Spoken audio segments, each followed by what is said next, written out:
Alright. Hello, guys. Welcome back to a series of Wonders events. Unfortunately, Roll20 doesn't agree with us, so we won't be having video, but we'll still be having audio, so we can play. And I'm your humble DM Robin, joining us today by Stefan, our human sorcerer Riveni. Viking play as Nathan. Nathan play as Viking, or as my paladin. Sorry, real life. No worries. Mess you up. And Cat play as Tolly, our wood elf rogue. So previously, the group encountered some weird events across the town. So apparently, the portals that Tolly went investigating along with Viking, I think, yeah. And they kind of along with 9 actually. Yeah, along with 9. Sorry, mind gaps. And yeah, they kind of investigate the portals of this weird temporal disturbance, and it turns out to be weird purplish tentacles try to grab them to the other side. Fortunately, they got out. No one's getting hurt, and no one's getting spotted by the guards because apparently they're having their attention drawn towards Viking, who's, well, on their eyes, threatening an innocent fish seller for some fish. Yeah. It was all a big misunderstanding. Yeah, those are great times. And thus, Viking has to run and hide, and he turns out his pouch was actually stolen by a kid. A kid.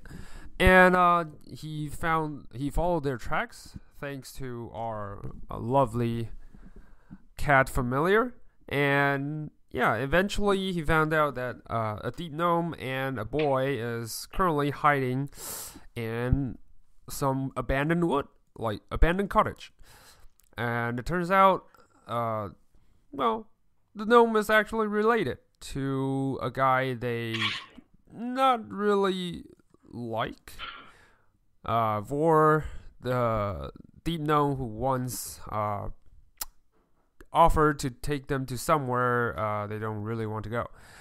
So yeah, all things considered, the boy eventually returned all your belongings, and they promised they won't do it again, and they just left. So, one thing leads to another. A bunch of skeletons actually emerged from the ground and trying to claw their way out. But the weird part is they don't seem to be attacking anyone. In fact, those 3 are a little bit wacky, if you put it that way. And yeah, they're apparently cursed by something that they need a final debate on whether or not they can break the curse. So they need you, Viking, actually, to be the judge of that. And yeah, so Tolly eventually gave up on just following Viking and enough of these shenanigans. So she went back to the tavern, and she took a sip of a wine, trying to relax herself, only to find her fall onto the floor unconscious. Yeah, great times, like I said. Gotta love that lightweight constitution. That part. So now it's up to Riveni to, find Viking and find out what Tolly's rambling about. So time zooms in on Riveni. You were pointed by our gracious tavern host, Kaz, who points you to the vicinity of where he thinks Tolly might came from, which is about here per se. Viking, you were right. Yeah, and for Viking, you are actually moving along the way with the skeleton, trying really hard to disguise them. Well, the nameless one, the one that was sitting around the corner is pretty quiet, and he's not making a scene, so everything's fine with him. However, those 2 other skeletons, it's kind of different. So with the female-ish skeleton, or so you presume. She's kind of just strolling down the street, like she's some sort of royalty and not giving a damn of what others may think. On the other hand, the other skeleton, H, is, well, also strolling down the street, just less formality, more nudity, if you would put it that way. Yeah, and exposing himself to the world. So, what would you like to do? There's currently no crowds around you, so you guess it's fine for now. But who knew? Well, at this point, I sort of basically sort of walking roughly towards where they pointed, but also basically sort of showing my new homunculus by the around the town. Mm-hmm. Uh, Yeah, so just like pointing out all sorts of things to it and stuff, and mm-hmm. The homunculi kind of just, like I said, it was sitting on your palm, and now it just kind of leaves from your shoulder to the other side. Since it's like a tiny figurine size right now, well, it's been hiding itself really well. Just on your shoulder, sometimes on your hair. That's about it. right. So yeah, as you move down on the street. So while I'm doing that, I'm sort of just like I'm just sort of like making my way sort of here as I'm sort of doing that. Mm-hmm. So Viking, what would you like to do at this point? I'm kind of strutting at this point, and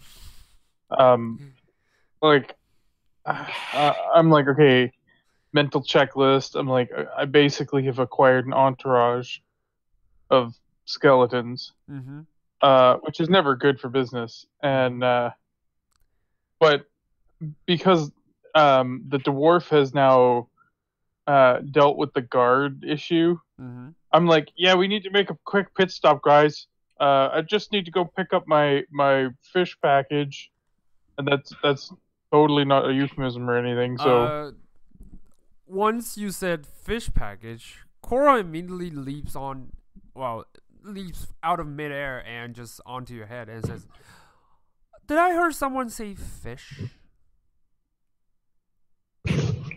Yeah, Cora, of course. We need to get you well stocked for our journeys, and I pat Cora a little bit. Okay. Well, are they with you? What a bunch of weirdos. And she just looks intensely at the skeletons. The skeletons doesn't seem to mind. They just being happy. I'm guessing. Yeah, they're chatty. Yeah. And I'm guessing, like, to other people, they're just like clattering because I'm the only one that can hear them, right? Yeah, true.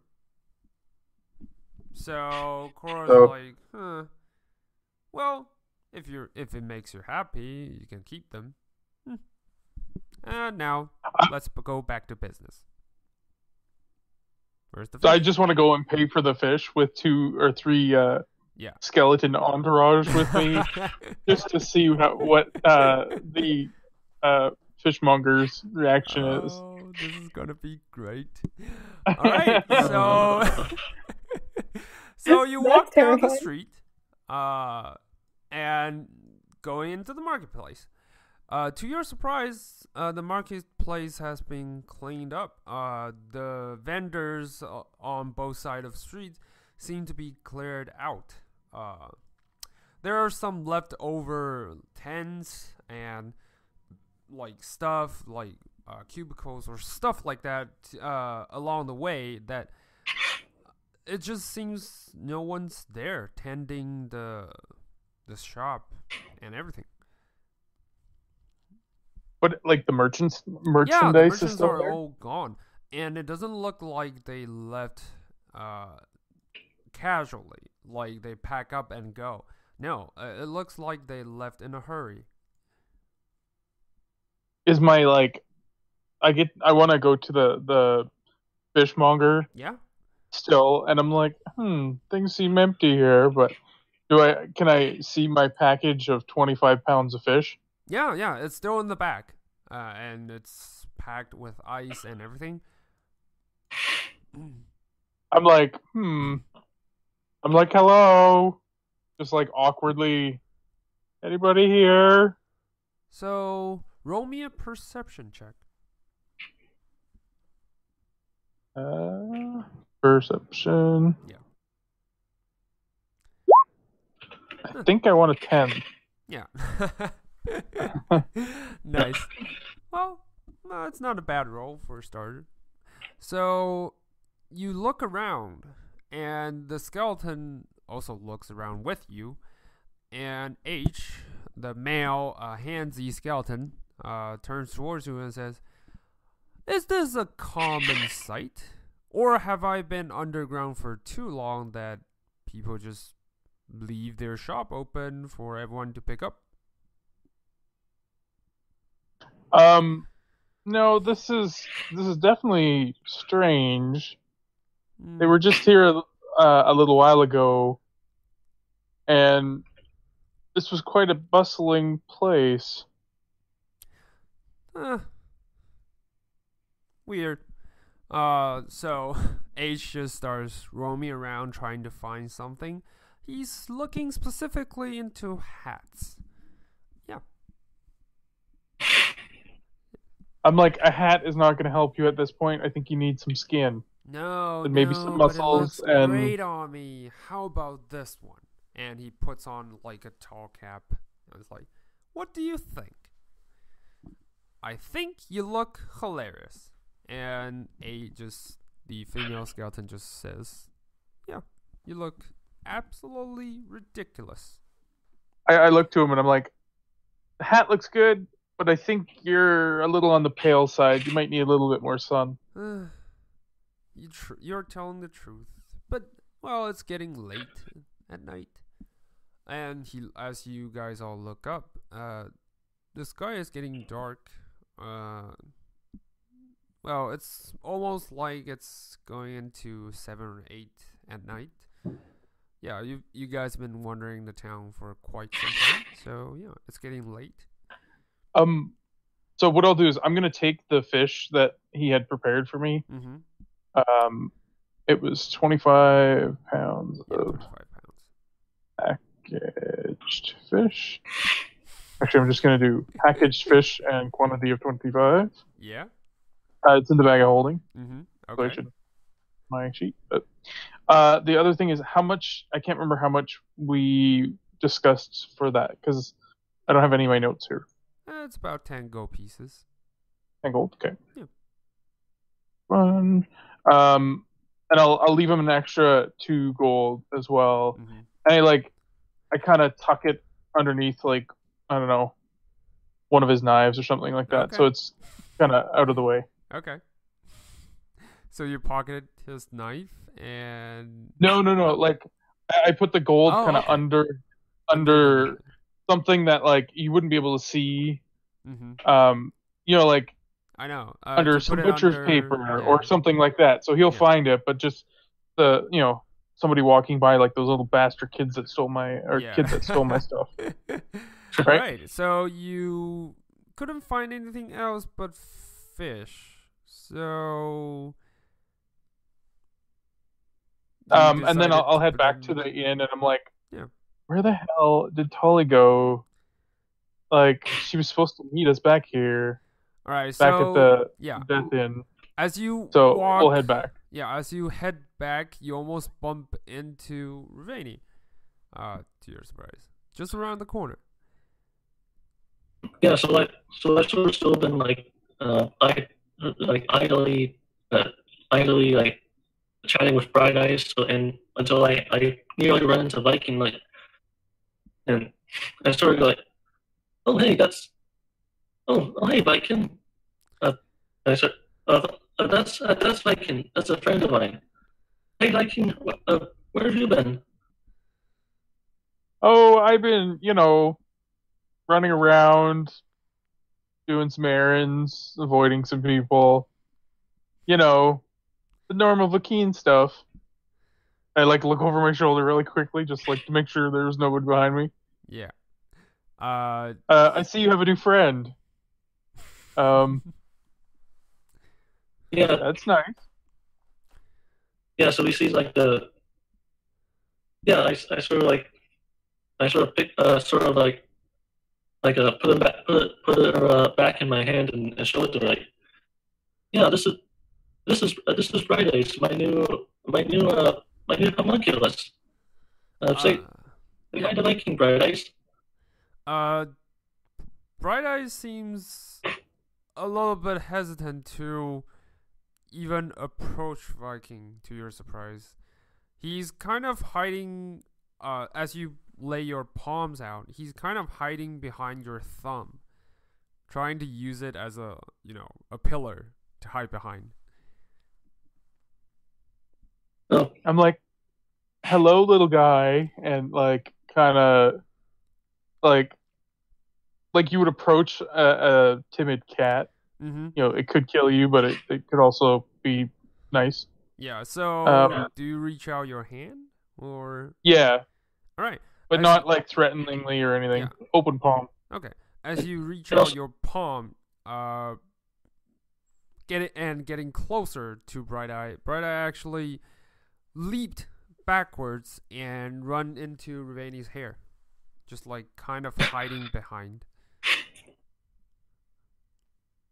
I sort of narrow my eyes at Viking. Not entirely sure if I'm convinced or not. Mm-hmm.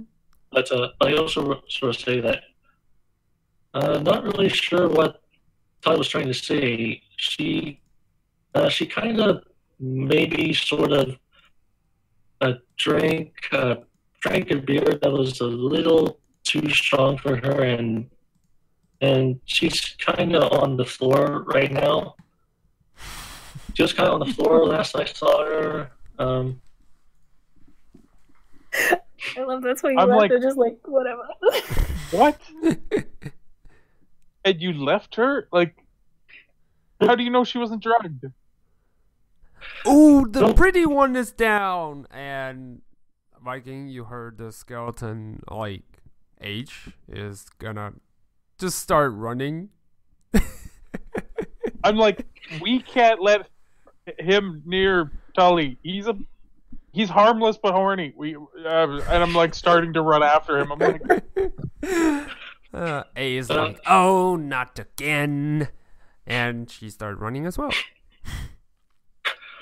I sort of go, okay, I guess this is what we're doing now, and I'll just I guess I'll just follow after him. All right. So you guys all started running and back into the tavern. To your surprise, Viking, for a skeleton, H is unnaturally fast.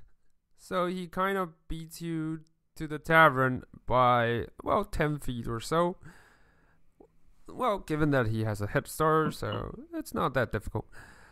But anyway, you catch up on him and see him, like, storming the tavern. As we're yelling, I'm like, if you touch her, I'm going to see if you're really dead, because I will kill you myself. Where is she? And then she will kill you. And then there will be nothing left for anybody to kill. Like, just ridiculously sounding gibberish. First of all, he's completely ignoring you, and he's still looking around. Though he doesn't have any eyes, he's just looking left and right, trying to find wherever Tolly is. For both of you, Viking and Ravani, you guys notice that, first, Tolly's not on the ground anymore, and all the front desk has been cleaned, all the bar table has been cleaned, and everything's been cleaned. Yeah, you only notice that Kaz is behind the counter, like, kind of like taking a nap.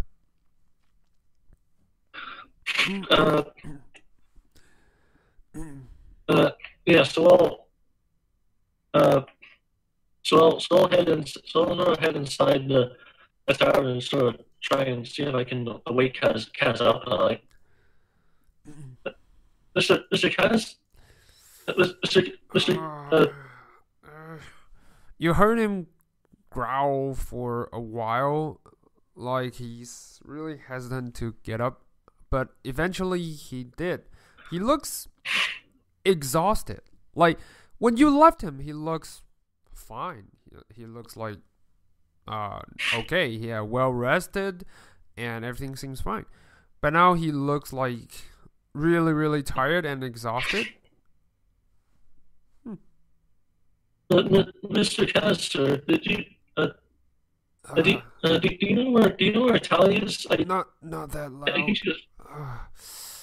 All right. Sorry, I think she was. I know she was here a moment ago, but now I don't see her anymore, and I'm not. Yeah. Don't worry about it, girl. She's upstairs. I carried her up there and placed her into bed. I think it's better than the hard wooden floor here, but just as soon as he says loud. Upstairs, I go towards the stairs to cut the horny one off. You beat H to it. H is like, God damn it, and he started running behind you. All right, so you reach to your room, and you find Tali's like dead asleep on the bed, like one side drooling, kind of like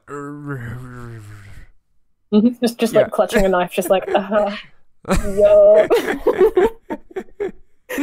Yeah. I like cautiously approach, and I'm like, Tali, it's Vakeen. Don't stab me.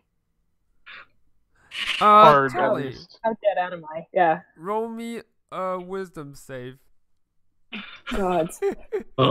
to see if Wisdom. you automatically stab someone who approaches you at your sleep. Oops. Well, I think you're that would fine. be something my character would do. Is like, Yeah, no, I'm gonna get instinct is close. to stab.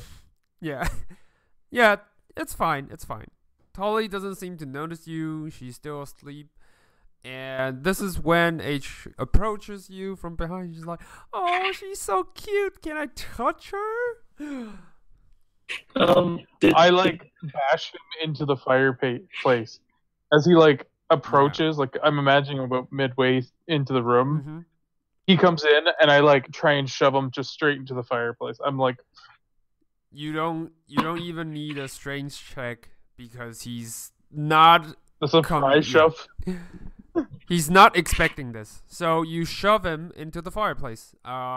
Bones crushed, and everything just falls into the ground. Just like a pile of bones. And for a moment, there's no sound.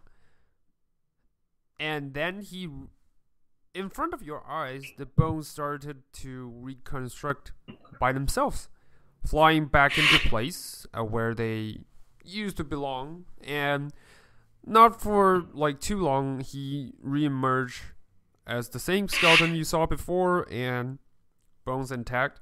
He's like, hey, what's that for? I told you that, if you go near, I would kill you, and then she's gonna kill you, and then, Well, but like it's I gonna said, be an it's all-out meaningless. bad day for you. I'll just Ongoing murder. come back anytime. What's the point? So, I'm going to, I will actually do like a stealth check. I'm like, okay, Tali, don't stab me, And what I want to do is I want to lay on hands Okay. to cure poison on her. All right. It's not really poison. The wine is just too strong for a taste. But with your lay on hand, 1 point is enough to like bring her back. Push her back up, yeah. Yeah. And Tali, you feel this chilling touch that like kind of grips you into your spine, and you were awakened immediately. Like, what the hell? Like, Just like, shit. Yeah. And like I go to roll, and as I realize it's Vakeen, abort it halfway and just kind of end up face planting on the ground. you heard a loud thump, Ruveni, upstairs. Yeah. And I'm like, so graceful. Yeah. Just like slightly impressed. Just like, Yeah. I wouldn't abort it, but you know. I'm just gonna stand up. Do I see H? Yeah. He's like, not really my taste, but Please, I please guess tell me I'll I'm accept imagining it. him. Please tell me I'm imagining him. Please tell me he's not real. Did He's real. Kaz see the skeleton when it ran by? Or? Yeah. Kaz is still like kind of really exhausted. Like someone hasn't been sleeping for a week or something. He's like, yeah. Oh, what happened? He's just muttering to himself, so he's not paying attention to you, Riveni. Are you okay? I don't know. You looked just fine just a moment ago. I don't know. Yeah, I guess I was. I brought your friend upstairs, and this kind of urge suddenly hits me. I don't know. Yeah, and for Riveni, roll me a perception check. All right.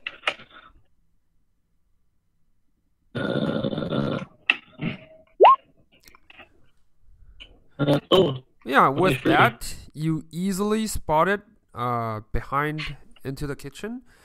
You see everything trashed, like someone has been rampaging the place. The shelves are broken, the wine barrels are broken, wine's all over the floor. You weren't paying attention before, so you didn't notice that until now. And like the food shelves are broken. Everything's just onto the ground and in a mess. Yeah, when I noticed that, I sort of put my hand on Kaz's shoulder and I try to point out to him the mess, saying like, not to alarm you, but I think someone might have broken into your kitchen. He looks behind him, and when he see all the like ruins and everything, he's like, oh, when I catch this son of a, I'm gonna strangle him so hard. And then he like kind of just lie down slowly onto the counter.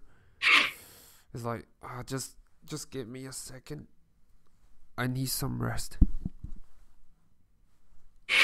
Yeah. And for going back upstairs, Tully, you're now awake. Oh, aside from a little bit sore, you are actually feeling amazing. Like the wine kind of, I don't know, kind of strengthened your mind and body in some way. Like it kind of straightens you up. You have been you have been drunk for a couple of times. Not that often, but you did. And when a really good job was done. Yeah, it feels like you're completely sober after that. It feels like you reach tranquility, in a way. Yeah.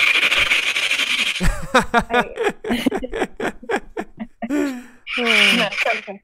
Yeah. I look over at Vakeen. That was. Yeah. I'm assuming you woke me up. Thank you. Shit. Sorry. Are the other skeletons with you? Well, the other two are downstairs, keeping Vanny company, and I just kind of giggle under my breath. Dear God, like he says they're with Ravania. I'm like out the door, smoke cloud behind me. H is like, I'm starting to get this feeling she likes me. You know, if she ever points that out, just please don't shove me into the fireplace again. The lady and I are gonna have some serious conversation. I'll tell you what, if something ever seriously happens, I assure you there will be a one-way ticket to the Underdark for you. Been there, done that. It's not a pleasant sight. but I'll live. Well, I'll be undead, so to speak. So, I'm like casually talking to him now as we're walking back down, Mm-hmm. and I'm like, so the whole fire thing, you just kind of scorch and then rematerialize, eh? Yeah, well, what can I say? I'm unkillable. This bugs me the hell out at first. Well, it bugged me for centuries. But then I realized, why not take the benefit of it?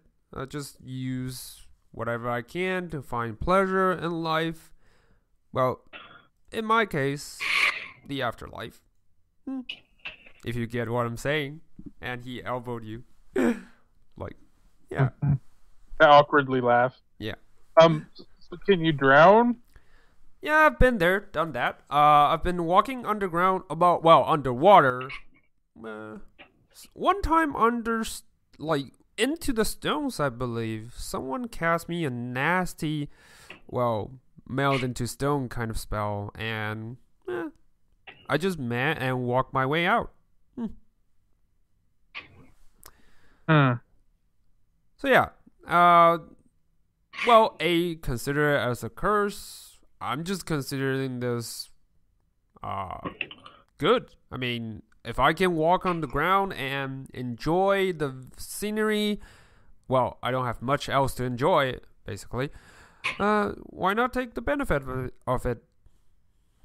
A is always the negative one. She always likes to be returned to ashes and let our soul pass into the real afterlife. But not me. So why are you sticking with her? Well, why haven't you gone on your own? Like I said, it's the curse. It binds all three of us together. So, nasty. Yeah, as you guys are talking, you walk your way down the stairs, and you found that Kaz is really tired looking and kind of almost as if he's gonna pass out onto the counter. Yeah, and A is looking around. Bro, Ravani, she's muttering on your ears, complaining about how disgusting this place is and how unfitting to her status and everything, and how she wished to return to, her own afterlife, if that's ever a place. Which you cannot understand any of it. So, for it's just Ravani, you just heard the skeleton clattering sound on your ears. It's that, those chattering teeth? Yeah. You used to wind up and they were... So good, so bad. I can just see the wind up. I don't really pay them any mind, and I'm probably gonna start to see if I can get into the kitchen to get a better look around and to see what happened in there. All right. So you went into the kitchen to. What would you like to find? To investigate or? Investigate, yeah. Okay. Roll me an investigation check to see if you find anything. All right. It's a mess. So there are hardly any solid, signs or tracks, but you do pick up something like a claw mark on the wall. It kind of runs deep, actually. Claws in really, really deep into the wall. Yeah. Like from something big, or? It looks like a humanoid size claw. You actually found something else. On the floor, you found kind of like a scale of sort. It looks blue.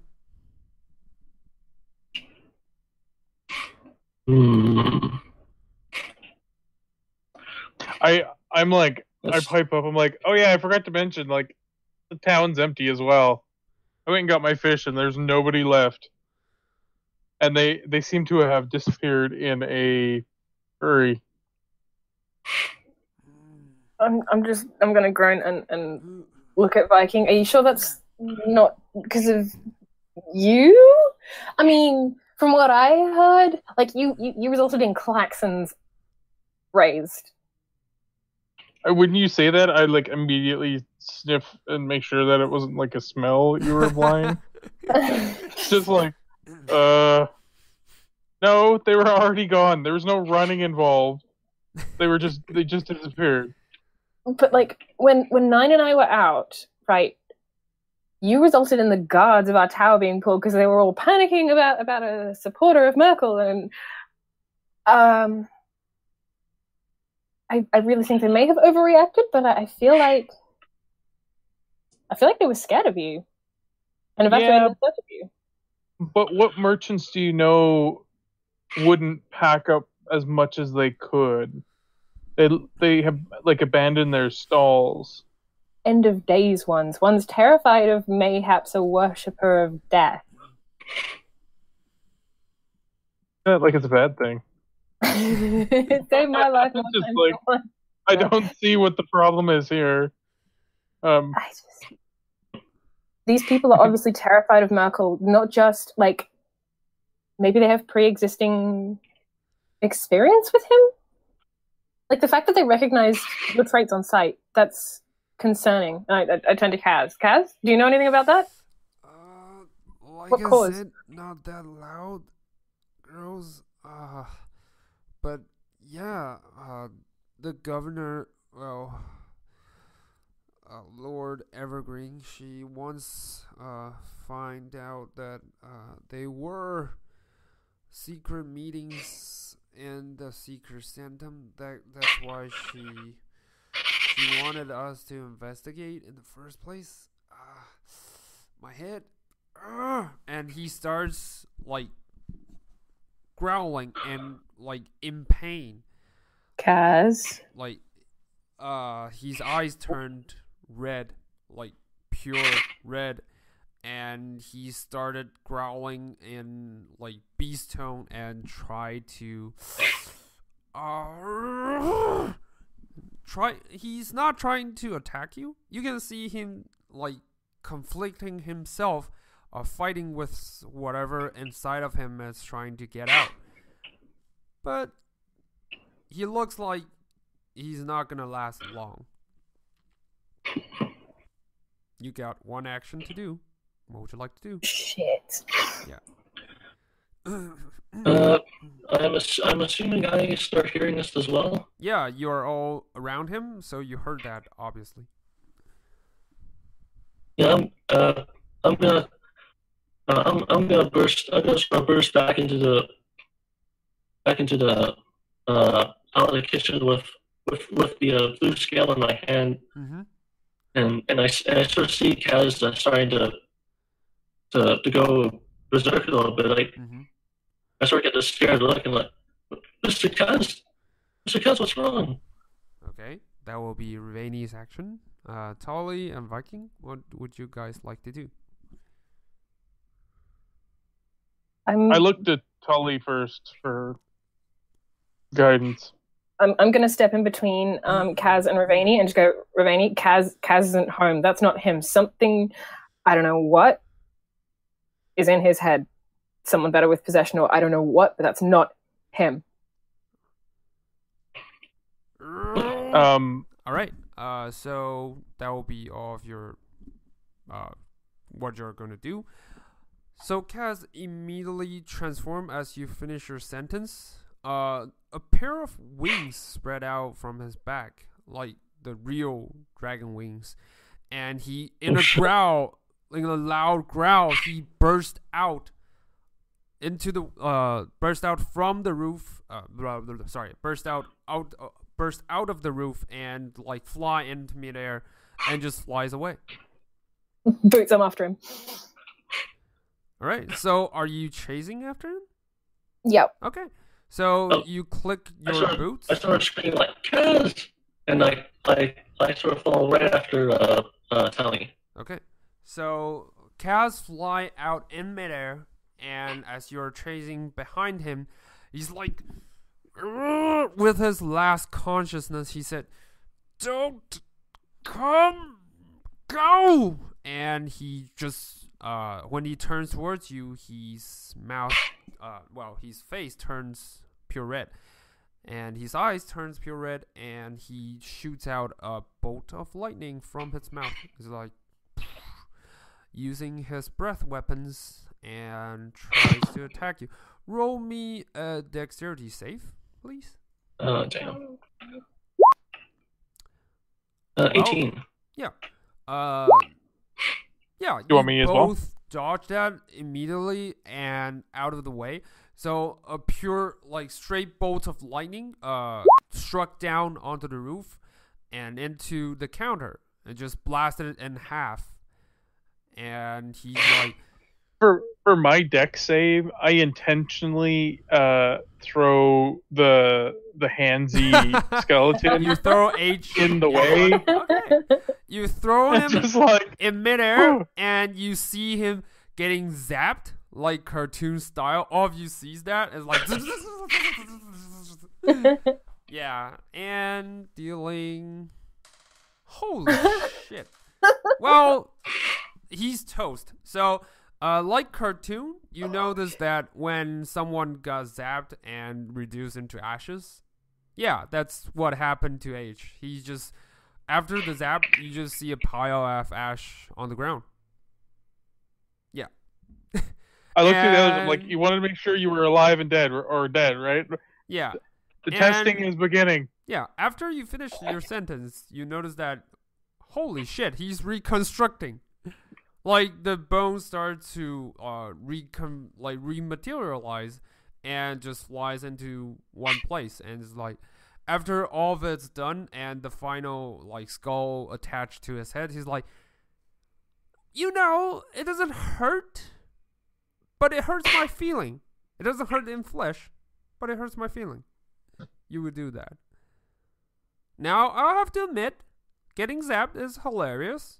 I know how ridiculously I looked, but yeah, just like I said, don't do that again, please. I look to him and I'm only trying to help you, man. Hully will only fall in love with a knight in shining armor. So if you're willing to sacrifice yourself for her safety, then well, it doesn't. That's the only way you'll ever win her affection. It doesn't really work that way. And I'll totally be deceptive in that, because I'm bullshitting my way through that. Roll your deception check. He's still arguing with you, so roll your deception check. Oh. All right. He's gonna roll his insight check, which is a natural 17, and he's like, I think I'll pass on that. Plus, besides, you don't know what girls want.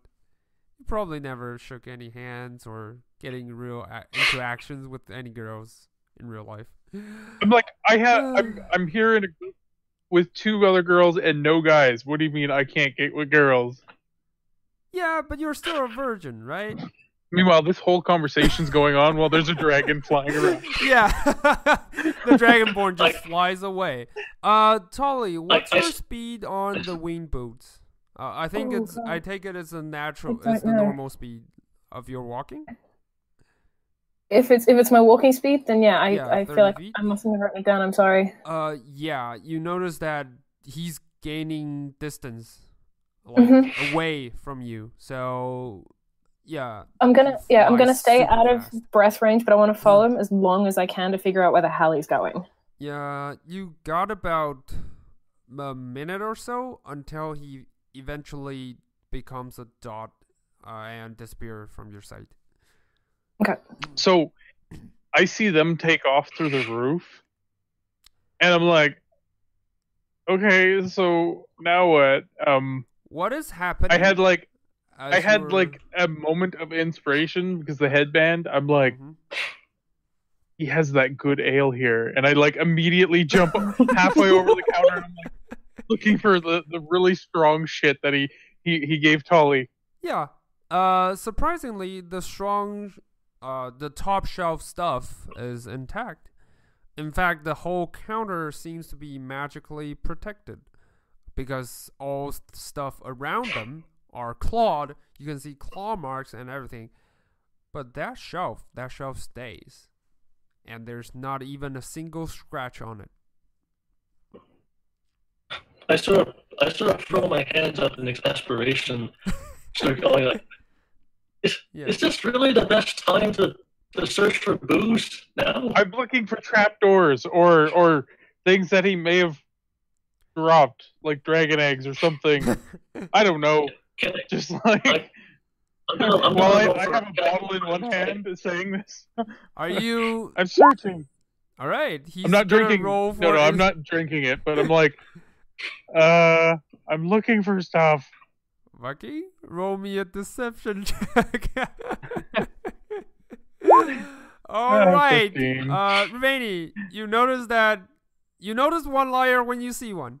So, yeah. I'll just stomp over and just sort of smack him upside the head, and then sort of like focus, man. We got. There's clearly some bad stuff going on in this town. We gotta figure out what it is. It's too late. I'll automatically drop in through the roof and just go, map. Where is the map? Guys, you notice that I have a map. Comes out of the room and is like, what just happened? Why is our roof broken? Dragon, map. I have a map, and I like ruffle through the bag holding. I'm like, I'm sure there's like a dead. The fish is there, and I'm like trying to find. Yeah. I'm like, here it is, and I pull up the map. Yeah, you immediately find the map and lay out on the broken counter. There's still part of it. It's fine. Yeah, and I have the map. This is a map from the Adventurers League, so I actually do have a map of the area. Mm-hmm. Yeah. And I start sort of trying to just frantically explain that. So just like explaining about Cat is suddenly going like berserk and sort of changing colors and stuff and growing wings, and suddenly it's just flying out and flying through the roof. So as I'm putting the fish and stuff back in the bag, and I'm like, here, I'm totally just gonna work my way through this. I'm not evil, but this is just too good to give up. I'm like, I throw in an extra bottle of booze or two from the good shelf, just like into the bag of holding. All right. And I'm like, you gingerly open the top shelf. There's no lock on it. Despite it's well protected, you gingerly lift one bottle into the bag of holding.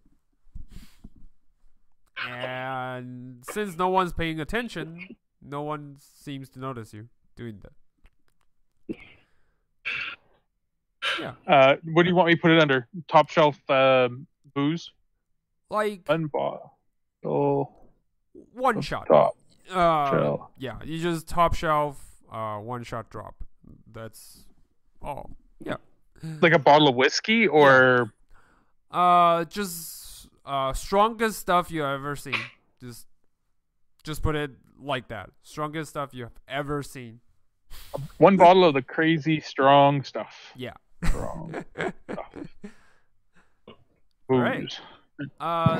As you guys are searching through the map, what do you wish to find, Tolly? I'm basically gonna using my knife as a ruler.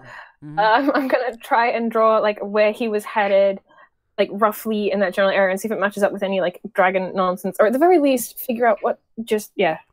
All right. Have a general estimate of his destination. All right. Sorry. You measured your map with your dagger as a ruler and tried to pinpoint where he went. You don't know what that. I'll explain what went on with 9 off onto the side. 9's already been filled in by Vinny, so it's fine. Good. But as you're trying to approach 9, Viking, you do notice that the destination Tolly was pointing at is in fact the vicinity of where the missing cargo went. When you were told by the Adventurers League. Totally blunt. I'm like, hey, the Adventure League wanted us to go there and find a bunch of stolen stuff. As I put the bottle into my bag, I'm like, to recover some stolen stuff. I wonder if that has anything to do with their missing caravans. You think Kaz might have flown there, Callie? I'm almost certain of it. What are we waiting for then? Do we really want to fight him? I'm not sure I'm down for that. Well, I'm not saying fight him, but we need to do something. Just at this moment, you heard a loud, knocking on the front door, and yelling from what appears to be a guard, and says, "Hey, open up! What is happening?" And Kaz, are you alright? And you heard a bunch of the city guards gathering around. I immediately get from behind the bar. Yeah. I'm like, not again. Shit. All right. Nine's like, I'm gonna look at Vakeen and just go, hide now. I don't know what's happening, but I think you better follow her advice. Nine just shoves you upstairs and into the room and says, "You and the skeletons stays." Okay. So as I Dag is away, smiling. Ravani, ready? Door. Yeah, and eventually the door's broken in, as you guys. I'm 2 feet away, reaching to open it, so that's gonna. Yeah, so that's gonna shove you away from the door. It's like, Kaz, is everything? Sorry. Apologies. Wait. What are you doing here, and where's Kaz?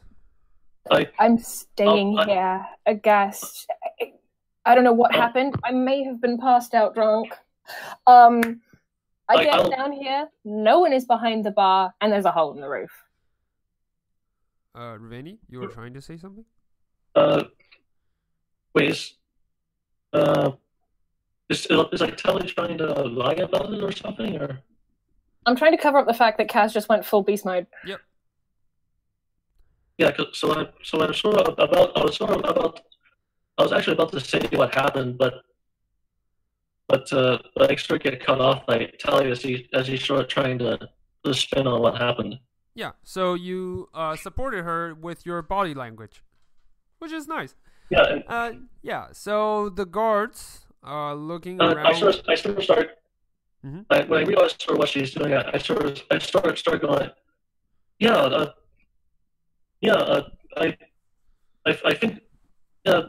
I think somebody broke into the kitchen and totally trashed it. All right. And now we can't find cats anywhere. Great. Nowhere to be found when you need him. Well, you guys stay in line, cause someone's about to question you guys here. Of course, officer. Anything you need. Yeah. So, he backs to the side of the door, and then you notice that someone is walking into the door with shining armor and a symbol of a one-eyed palm that's carved onto the chest plate. You think that is some sort of religious symbol. You can roll for a religious check if you wish to see what it is. It's up to you. So, yeah. Religion. Nope. Ravani, you think you have heard of this. In fact, you think you have saw this from a while ago. It's a symbol of Torm, the guardian deity who swore to protect and serve. And this young man walks into the tavern. He's got golden hair and dark skin and everything, blue pupils and it's considerably handsome in a way of human. So yeah. And he walks in, clears his throat, and says, So, we'll leave the investigation to the missing bar owner later. But for now, have you seen a woman who's passed by this town? She has curly black hair. To be more specific. Yeah, that's what I'm trying to say here. She has curvy black hair, brown skin, and lilac gray eyes. Wears good quality clothing with thick hide boots and a leather coat. Probably also carries a scimitar with her. So, with that, you can roll for intelligence checks. Tolly, you have advantage on that check. Oh no.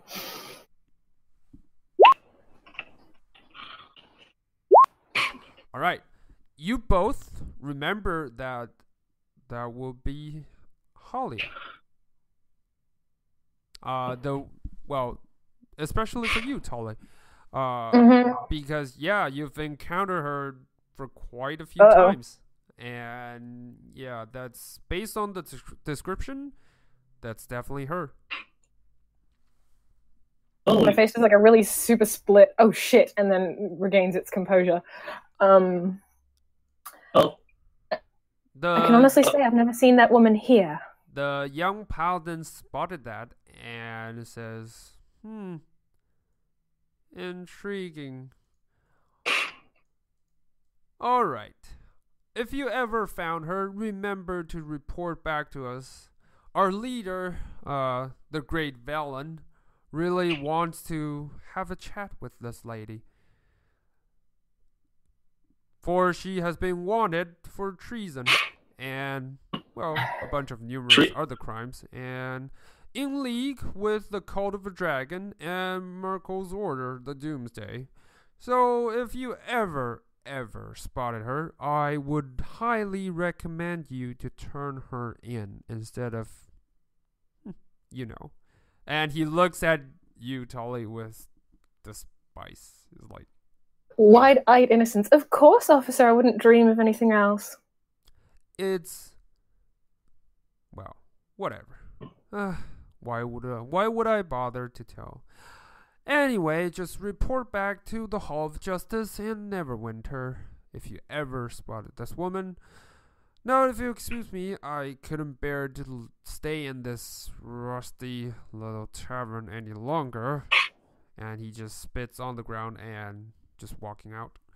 And you notice that the city guards actually surrounded him and like, we're really, really sorry, Your Highness. It's not our intention to have this tavern. We will thoroughly investigate everything. And they're just like kind of walk him out.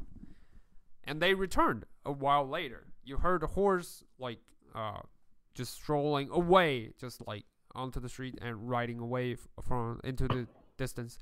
And then the city guard came back in, and they were like, "All right, Spill, you can tell us the truth. We won't put you behind bars. What happened?" She's a merchant. She screwed me. That's all I know. But truly, there's nothing like. I'd love to find our innkeeper as much as you guys. Anything you can do to help us would be phenomenal. Well, this is going on. I'm sort of glancing at Tally because at this point I'm not entirely sure how much I should be saying at this point. Yeah. So you were just like eyeballing her, just trying to pass a message. One of the city guard actually caught you doing that and says, "Hey, you. You've been trying to send a message? Are you in league with that woman? Have you done something to Kaz?" And they all started to slowly reach for their weapons. No, hey, guys, seriously, no. She's just nervous. We've never had this many guards around us before, and we've had some rather bad experiences at the other ends of pointy weapons. No, of course not. Kaz Kaz is a friend of mine. I, I wouldn't dream of doing it. I wouldn't dream of doing anything to him. I want to find him as much as you guys do. I swear. All right. Tolly, roll me a persuasion check with advantage because Ravani is helping you. God damn it, really? Let's see how the guard does. Good for you guys. They rolled a natural.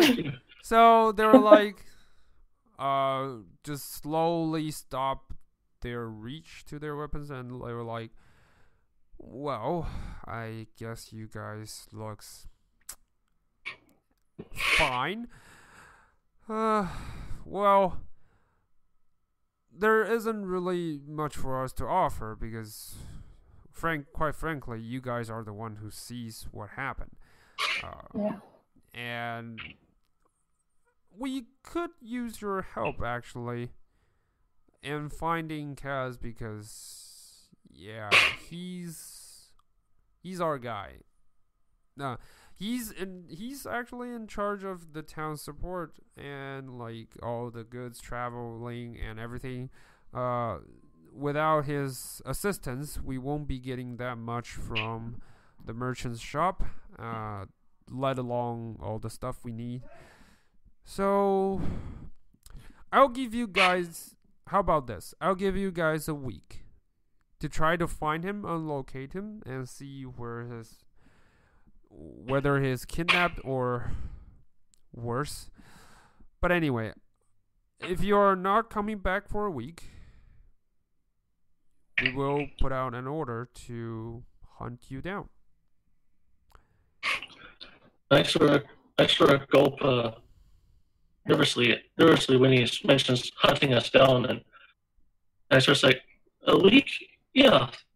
We can do a week. Yeah, I appreciate your candor. Week's plenty of time. Yeah, don't think about running away. Many have tried and failed, and let me tell you, they don't end up nicely. So, off you go. And he just turns around and just leaves. Yep. So once I'm sure that they're gone and out of earshot, I sort of turn to Tally and I sort of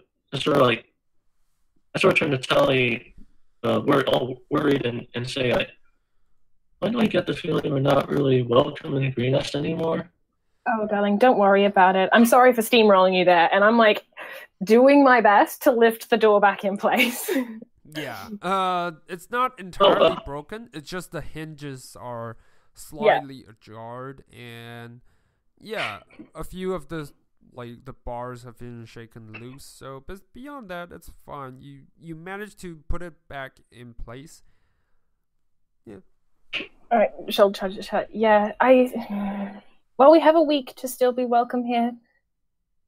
Guards are always posturing to make sure we toe the line. I don't like the slimy prat that was asking questions about Halia. Right, that was Halia he was asking about, by the way.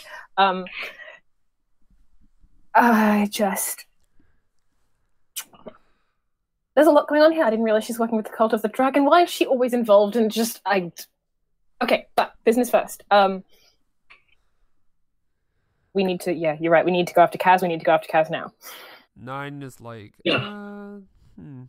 why do I get this feeling I'm getting into much deeper trouble than I should?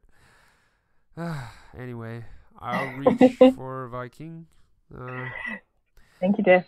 Yeah, and Viking, as all of this went down, you noticed that a raven was chirping on your window by the side as all of this is going down. It looks out of the ordinary because it's silver-ish. It's glowing in silver light. Yeah. I'm like, could this day get any more crazy? And I'll open the window. I'm like, what now? The raven flew in and perched onto your shoulder, which Cora is not really pleased with that and trying to get it to fly away. But all she does is like wave one palm and swipe the raven, and the raven fly to the other side of your shoulder. They've been keep doing this for a while until Korra eventually gave up on that. It's like, why? Yeah, why won't you go away?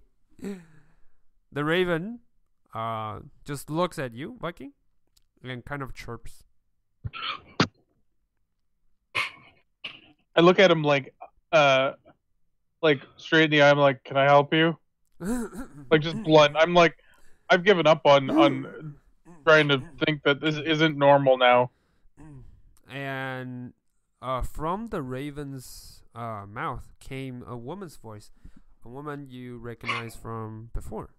It was Halia, and she speaks through the raven by saying, "Help me, and I'll help you in return." I'm listening. Meet me behind the cottage. And her sound is actually fading. She like, follow the raven, and that's where it ends. The raven, flying around from one side to another, eventually leaps onto the porch of the window, and it looks back at you, and looks forward, and looks back at you, and looks forward, and eventually started slowly flying away. Was this taking place while all the shenanigans Yes. were going on downstairs? While the raven started flying, you notice that the sound downstairs are like done. Like the city guards done their questioning, and everything's gone. Like, yeah.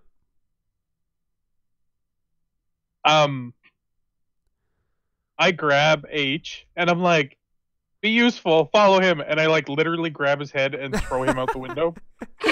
Alright, you throw H's head out of the window. It just flies for a nice curvy distance and like dropped. Just it's like, I will remember this. And like then I walk downstairs. I'm like all cautiously. I'm like, is everyone gone now? Yes. 9 respond to you like, yes, they're gone. I'll say like, you can come down now. Did you guys see the raven? The silver raven that talks like a woman? Wait, Tolly. Are you sure you're not a ranger or a druid? Tolly, when he said silver raven, you immediately realize something, and you try to search your raven figurine in your pouch. Oh. You realize it's burning hot. I'm pretty sure I'm the one who has that silver raven. No, it's mine. Yeah, it's Tolly's like a backstory. it's Tolly's. You too. Item. Oh, Yeah. all right. Like when she like fishes out, this is like literally like the first time I've seen that she has one, and I sort of like I sort of like my eyebrows stood up in surprise, and like, oh wow, you have one too? Like, oh, so do I. And I sort of get out my silver raven figurine, like. Actually, yours is more like a robin instead of a raven. Okay, it's not exactly a raven, but yeah, but I have a figurine too. What a coincidence! Tally laughs and goes, "Little bird really truly is a good name for you." I'm like, I sent the pervert to after the raven. It wants us to follow it. It sounds like you said Helena was her name? Halia. I was like, yeah, it sounds like Halia needs our help, so we done here? And I'm like she's wanted. She's very desperately wanted by the guard. They didn't so much care about Kaz as they did her. Yeah, they think she might be involved with the cults we're going after. So that's a bit of a problem. Oh, well, we're already almost wanted. I look when you say you're almost wanted. I'm like, what? We have a week to return Kaz, or we're done for. Oh, okay. I'm like, meh. It's not the first time I've been sought after, so welcome to my world. Yay! Misery loves company. Right. And like, I'm saying this as I grab another bottle, and I'm like, let's go. Roll me another sleight of hand.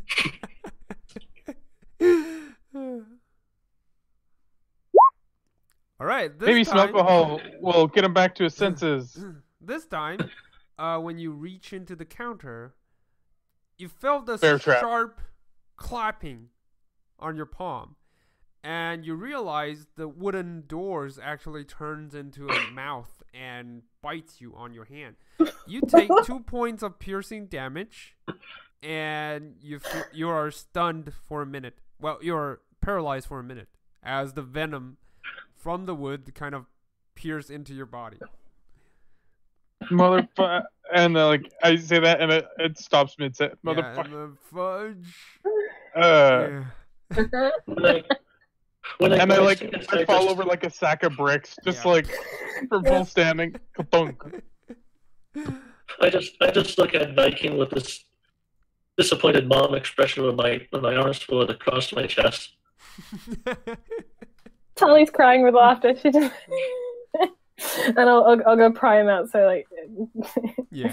So the mouse spit him out, spit his palm out, and he falls into the floor like a sack of bags, like beans. And yeah, it takes about a minute until like he fully recovered. And yeah. you're right there, Sticky Fingers. I'm trying to broaden my abilities. I can't be like, I can't just hone one skill at lockpicking, and I'm like totally kicking in. Nice. I'm trying to broaden our horizon here. So sometimes you get the bottle, sometimes the bottle bites you or gets you. Yep. This is why we check for traps, and I'll offer my hand and pull him up. Yeah. My trap checker is gone. Okay, he's chasing the raven. Oh right, yeah, and I've got my. Oh yeah, the raven. Let's go. Yeah. All right, so you guys. You don't have to tell me twice. Yeah, you guys just walk out of the tavern. It's pretty late at night. It's about 9 or 10-ish, and you walk behind the tavern, seeing the raven perched on one side of the tree, and it's looking quite displeased and looking down at you guys. It's like you can clearly tell by its expression of saying what took you guys so long, right in the eye. That's age. Yeah, that's it. Yeah. All right. So once you guys are all out, and the raven actually started to fly over, and yeah, just flying toward one direction. Yeah, to the back. It took you guys as subtle as possible, please, guys. Stealth the party. Yeah. So roll stealth. Tolly, are you gonna stealth? Oh god, yes. Stealth. I'm invisible. It's amazing. It's quite amazing, actually. Nice. Yeah. A nat 20 would do the trick. Well. Yeah. Oh, clank, children. Clank. You gotta remember, I have a disadvantage because I'm in heavier. Yeah, true. It sucks. However, whether or not it's because the people are gone to sleep or anything, or they just simply gone, it's beyond you. But anyway, you didn't draw as much attention as you thought you would. Tolly, especially with your experience, clanking sound of an armor is a beacon to call trouble upon you. But I'm like paranoid. I fully expect that Pratt to have set a tail on us, and Yeah. I'm like, ugh. yeah, but you think We're you- not really hard to see, seeing as how it's the three of us, 3 more skeletons, yeah. Yeah. 9. And we're literally know, a going to talk to the raven. most like wanted person in the city. Oh my We may as well God. just get a caravan going with a couple of horses. Yeah. Might as well get a few dogs when you're at it. Yeah. Why do I? Yeah. Anyway, you think you reach the place where Raven guides you towards. It's a broken cottage just beyond the city. Well, just beyond the city, out in the outer rim. And most of the wooden parts has been decayed and broken. It's similar to the ones you guys saw in the middle of the town, where you assume these are too dangerous or has been some sort of tragedy happened. That's why it's abandoned. But anyway, it's abandoned. And the Raven perched on one of the rooftop and just sits there. Yeah, that's it. What would you guys like to do? Well, I turned to Vakeen. Well, she summoned you, and we parted ways on bad terms. I'm not keen. Where is H at this point? Is he like beside me again? Yeah, H actually was trying to find his head along the way. So your poor stealth. Oh, has if he been didn't have his head something- on, I would have been Yeah. like kicking it like a soccer ball. Yeah, I but would have it's been like, not, "Dunk." you assume that it's not broken. It's just thrown away a little bit further. That's why it's not going back. Well, Mhm. in a way. Anyway, eventually it found H found it, and he's like trying really hard to like clean because you throw his head into a pile of horse Dung. dung. Yeah, horse shit. So yeah, he's trying really hard to clean it up with grass and everything. He's like still saying, "Oh, if I had the sense of smell, I would be dead by now." But luckily I don't. Still, it's disgusting, and please don't do that again. Like I said, I like it's pat him not on the back. funny. I'm like, just remember, what doesn't kill you only makes you stronger. Here we go again. So H is like So just This going cottage, quiet is there at this point. windows? Yeah. Or anything like that? There is one window on the side. Oh, okay. It's not open. So yeah. Yeah. I'll approach it Mhm. and I'll be like, okay, plan of attack. Let's go inside. It's just like, Are you crawling through the window? no. So That'd be when I like, hilarious. I'm like, okay, we good on this? I'll kick in the front door, and we'll make a distraction on the side. And I look over to Tully, and I'm like, I point at H's head. I'm like, through the window, like I'm trying to do a shoot through the window. Yup, It's like a yup. distraction. H is still trying really hard to clean the horse shit from its teeth, and it's like, like I said, life is never. Oh, I'm like, hello, my hey, lady. H, I What think can this I is do fine. for And he you? says that. I'm like tightening my gloves. Grab it. Ready? Oh, if Yeah. you want to touch me, you can just simply say so. I'll be more Alright. than happy to. And as he's saying that, well, Mhm. yeah, what would you like to do? I'm gonna grab, like, I'm assuming like part of his jaw so that I've got a good handhold. Swing, batter, swing through the window. Okay, he's like, oh, my fair lady, I would do anything for you. and I kick in the door. Yeah, Like so a moment later. yeah, so the skeleton through the window drops in, making a loud thump. Also, Vikings kicking through the door is not exactly subtle. subtle, and you notice that no one's actually attacking you. You notice that it's all dark. The place is super dark. Like someone covered it with heavy veils and, well, the night sky and everything. It's just like completely darkness. But you could, with your dark vision, Viking, you could see, even with that, you could see barely a small distance. And you do notice that a figure of a human size is lying against the wall on the floor. So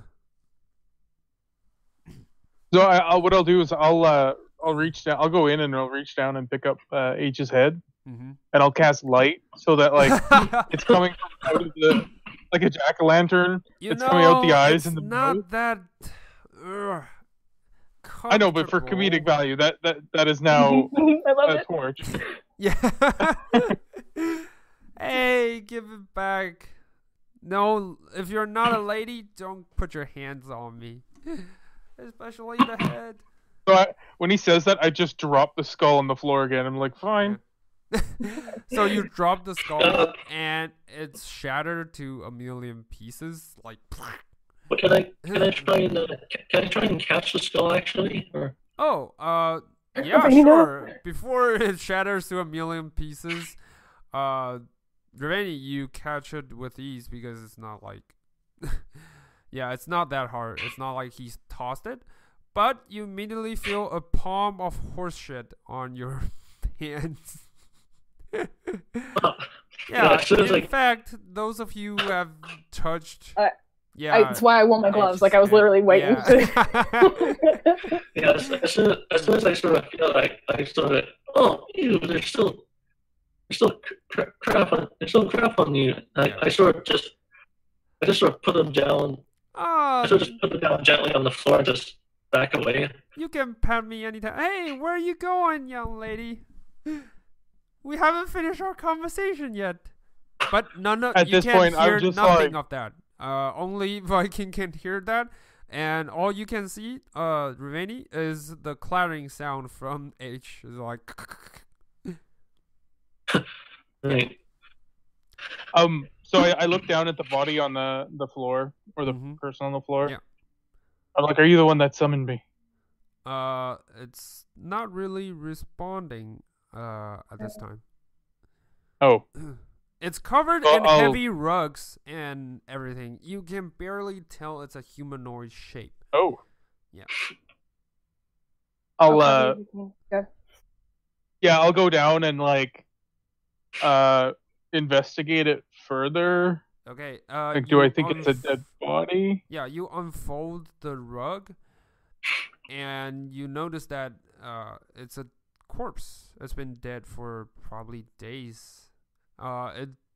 Someone has been through a lot of trouble to disguise it like a humanoid, like a human. Yeah, and once you unfold the package, you realize from the top of you drops down a figure, a shadowy figure, and says, as soon as it moves on him, I'm throwing it. I've been expecting you for a long time. Oh, sorry, Tali, you throw something? Yeah, as soon as someone's hostile to Viking, they get a knife. Alright, you throw the knife towards the figure and roll me an attack. Do I actually see this other person come down? Yeah. The dagger missed.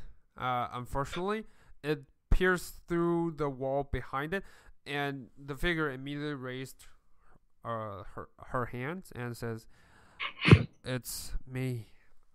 I'm the one who summoned you." I go like, wow, where did you come from? Yeah, she drops down from. You notice that, holy shit, she looks pale and skinny as hell.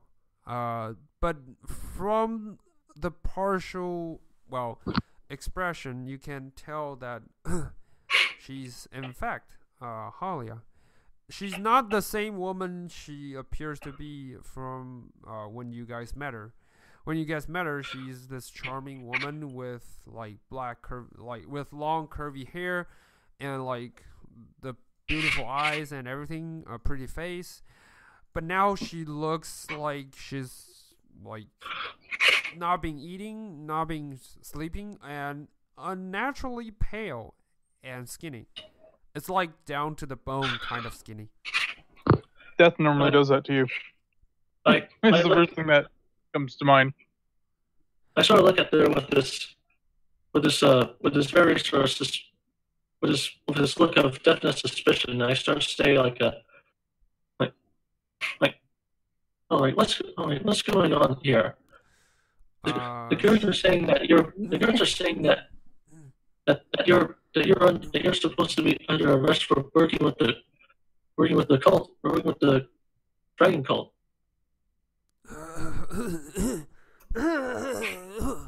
You know, I say, pass her a water canteen and go, "You've looked better for sure."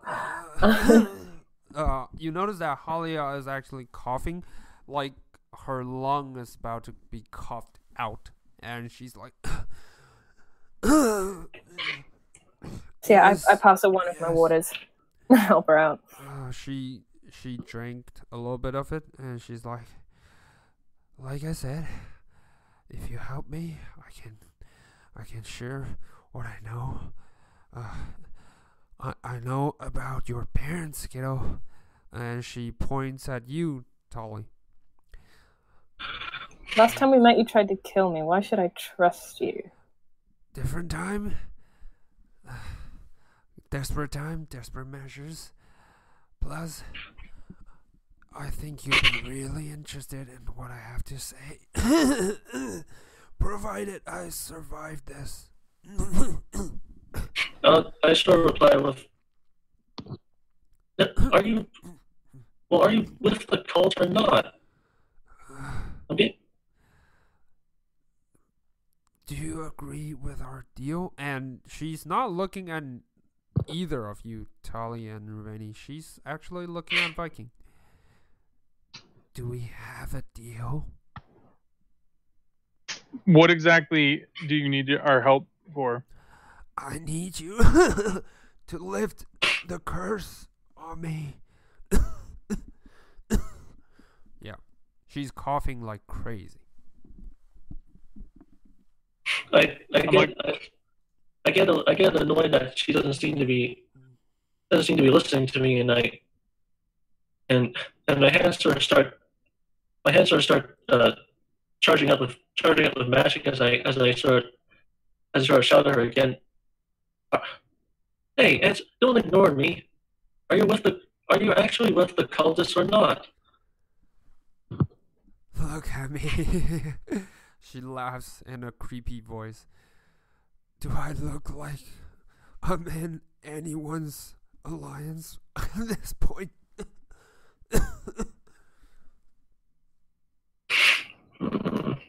The cult has strange tastes. It wouldn't be the strangest thing I've seen today. Answer the question straight, yes or no. If it pleases you, yes. I'm no longer with the cult. Thank you. I still narrow my eyes at her suspiciously, but I do back off. I do back off and say, all right, fine. She curls up into a ball and lies against the wall and says, I don't have much time left. Deal or no deal? How are we supposed to get rid of this curse? It's simple. Give me your hand. And she reaches out her bony hands towards yours. I snap my fingers. I'm like, H, get over here. H immediately I'm kidding. No. I know. walks towards you and is like, not really my taste, but I can live with that. Especially just looking at A for centuries. Well, you're just about horny at everything. I was pale and bony is not your type. That is basically a mirror image of you. I know, but I like my girls being chubby with flesh, like her. And he points at Tolly. Or that one. I can do with that one. And His head's still on he the floor, points- so I crunch it. I'm like, No. Wait, no, it's like- his head was shattered when Ravani. Did you drop it onto the floor when you? No, I just. Oh, you I placed it sort- on the floor. Then Yeah, I put it's it fine. gently, yeah. Then it's fine. And so your boots crushed his skull. Do you crush him entirely or just a little bit? no, entirely. I'll crush his Okay. skull, and I'm like, It just kaplash. And yeah, just in a few seconds, he forms back. And H says, this time I actually have to thank you. You notice that all the horse shit are gone. He's like, a good resurrection would do that to you. Clean and free of horse shit. So what do you need me I'm for? like, I'll make you. I'll let a lovely beast or something eat you next time, and you'll be covered, completely in shit from the source. I look at him like dead in the eyes. You know, Anyways, I look back. I'm like, are we doing this, guys? I ignore him again. yeah. I look at Tully and He's You're trying part to of the say deal. something It's your call. on the back and got stopped by the skeleton. The other skeleton actually grabbed him by the shoulder and drag him away. He's still reaching out his hand trying to say something, but I'm like, you two I like. And I'm like pointing at the two dragging him away. And I'll hold out my hand. all right. I sort of. I'm like, last time somebody put a tracking spell on me, I swore I was going to kill them. You do the same thing and I'll slit your throat right now. I don't need to track you. You're right in front of me. And she grips you by the palm, and surprisingly, she grips you super tight, like squeezing the blood out of your palm, that kind of tight. And she draws her dagger out and says, "Just a drop of this will do just fine." And she slit both of your wrists and like covers her wrist onto yours. Yeah. And for a few seconds later, Viking, you take about 2 points of pure slashing damage and 3 points of continuous bleeding damage.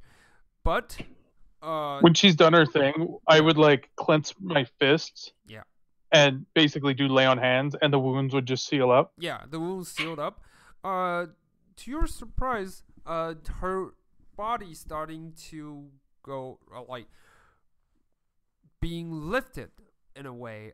You notice that her flesh started to like pump back a little bit, not too much, but she's no longer bone skinny, that kind of type, and she's kind of gradually standing up and regaining her strength, and she's not looking that pale, in fact. And she looks at you and says, "Whew, that was a close one."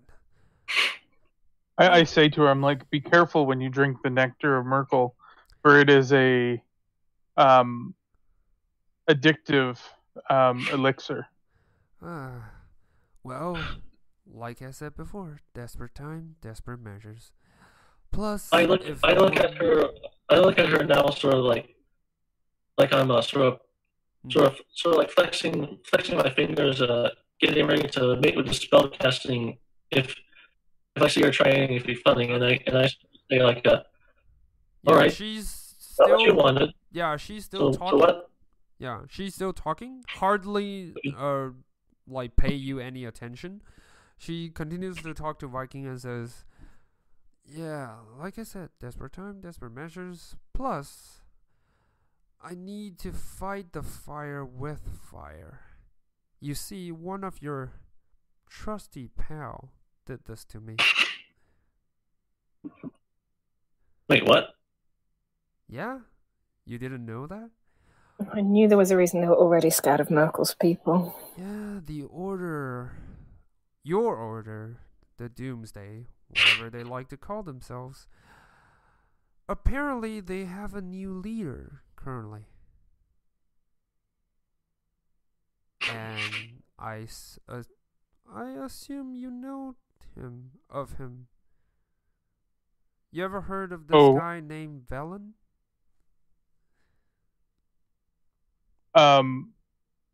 Velen? Son of a bitch. Yeah. Apparently, he's risen to the hierarchy. Well, risen into the hierarchy. And seized the power of the old, priest and slayed him. Claimed his way into this part of the cult, of the order. And yeah. Then that's a bad thing, right? Oh, my dear, it's super bad. Anyway, like I said, I'll live up to my end of the bargain. And I'll tell you the information you so desperately seek. Well, like I said before, I was in league with the cult. I was, emphasizing the was, in league with the cult of the dragon. Also, Miracle's Order, the Doomsday, which you were in not so long ago. And he points at you, Viking. And she continues. While I provide them safe transportation and free network to infiltrate cities undetected, they provide me with forces and powers that would help me achieve higher ranking in return. It seems like a fair trade at the time. However, not so long ago, I saw something I probably shouldn't. That's why they're on to me. I sort of say, like, what? Saw something you shouldn't, and now, what? They kicked you out because you saw something you weren't supposed to? Yeah, you could say it like that. Well, you see, we, the Zentarians, we love powers. We love seizing control over cities. We love manipulating people like their puppets on our palm, making them dance as we wished. But it all have one, condition. We need them to be alive to achieve that. If they're not alive, well, we have no pawns to play with.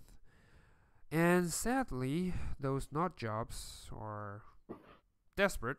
Well, not just desperate, are crazed in fulfilling the prophecy of Sam Master the Mad. Trying to bring the undead to rule over the world and turn everyone into undead. So I escaped, but it was a little bit too late. I was nearly captured by Valen. Well, and as a parting gift, he gave me this. And she lifts her shirt, and you notice that there is a palm kind of mark that was embedded on her belly. It went in about half a centimeter deep. You can see that the wounds are still bleeding of some part, and the grip, it looks like it's like dark and infested. He's like, it's not entirely cured. She drops her clothes and covers it up. It's not entirely cured, so I'll have to find another way to fix that. But that'll be most of it. Now that I've done sharing my part with the information of Miracle's Order, my dear, would you follow me outside? I have some private conversation for your ears only. And she points at you, Tolly. Yeah. I sort of, I grabbed I grabbed Tally's hand for a minute, and I sort of glare at what was her name again? Halia. Oh yeah, I sort of glare at Holly, like I sort of just asked like, why? Well, if she wants to know about her parents. I have no secrets from these folks. You can tell me in front of them. Oh no, but you wouldn't like this. They wouldn't like this. If you Tell you what, we'll leave. We'll go outside, and you two can stay in here. Keep an eye for the guard. I don't trust that he didn't tail us. You know what? Halia actually stopped you guys. You know what? I will actually tell all of you. But you will have to live with the consequences by yourself. Anyway, her mother, she points at you, Tully. Her mother was a high-ranking leader in the Zentarian. Well, we only know her.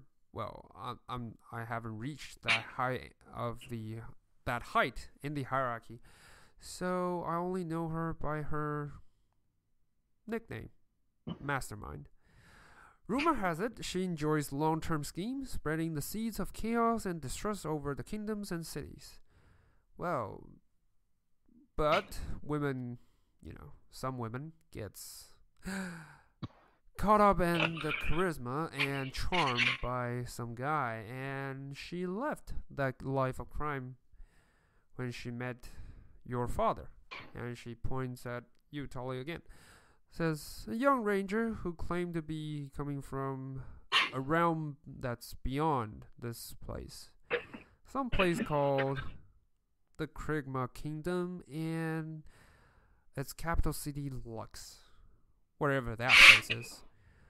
Well, but it's never easy to just left everything behind, especially when you work with the Zentarium and with one who knows so many secrets. So, she never left the Zentarium on a good term. She stole something the brass are all eager to retrieve. Thus, they put out a kill order together, demanding for your parents' life, capture your parents' soul, and blah blah blah, torture them for eternity, that kind of stuff. I don't know where they end up. It's above my pay grade and above my ranking. But until you showed up, you bear their resemblance down to the details. And I noticed that further until that day on the docks, when the doppelganger turned. So, that's about it. That's about all I know. How do I know you're not just making all of this up? I saw them die. Yeah, they, like I said, I don't know whether they're still alive or dead, or that's all I know in their previous life. If you don't trust me, you can ask your master. She knows everything. Yeah, that's what I was afraid of. Yikes. I sort of glance at Tally and sort of think like, what does she mean, Tally? She means I have a long overdue trip home. Well, that kind of reminds me. Well, if you wish to find them,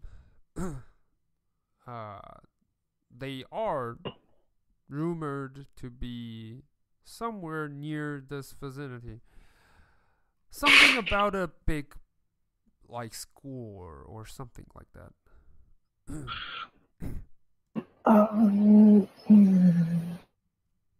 Shit. I'm immediately assuming they're going to be in the same direction as Kaz.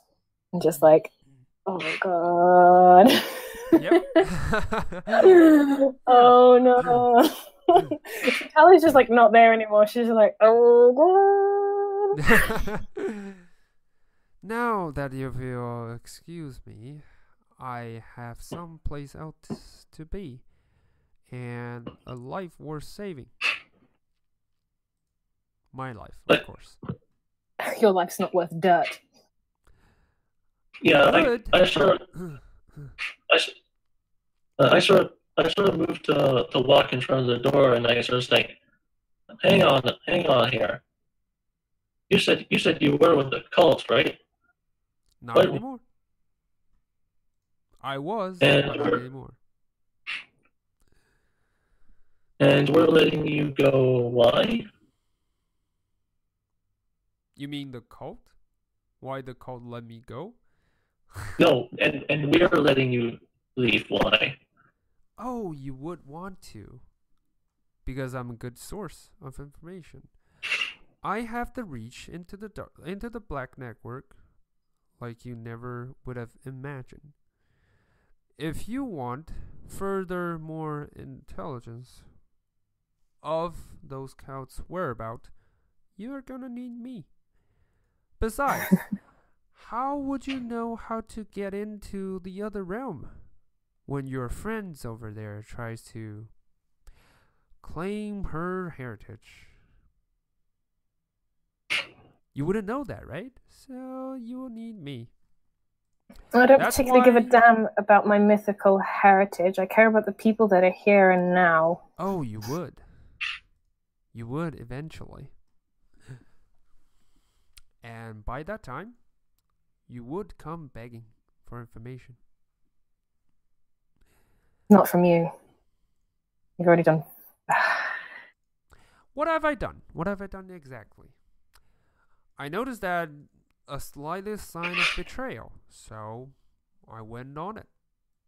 I provide you nothing else but information before, and despite our disagreement, I still honor my words, give you the information you so desperately seek.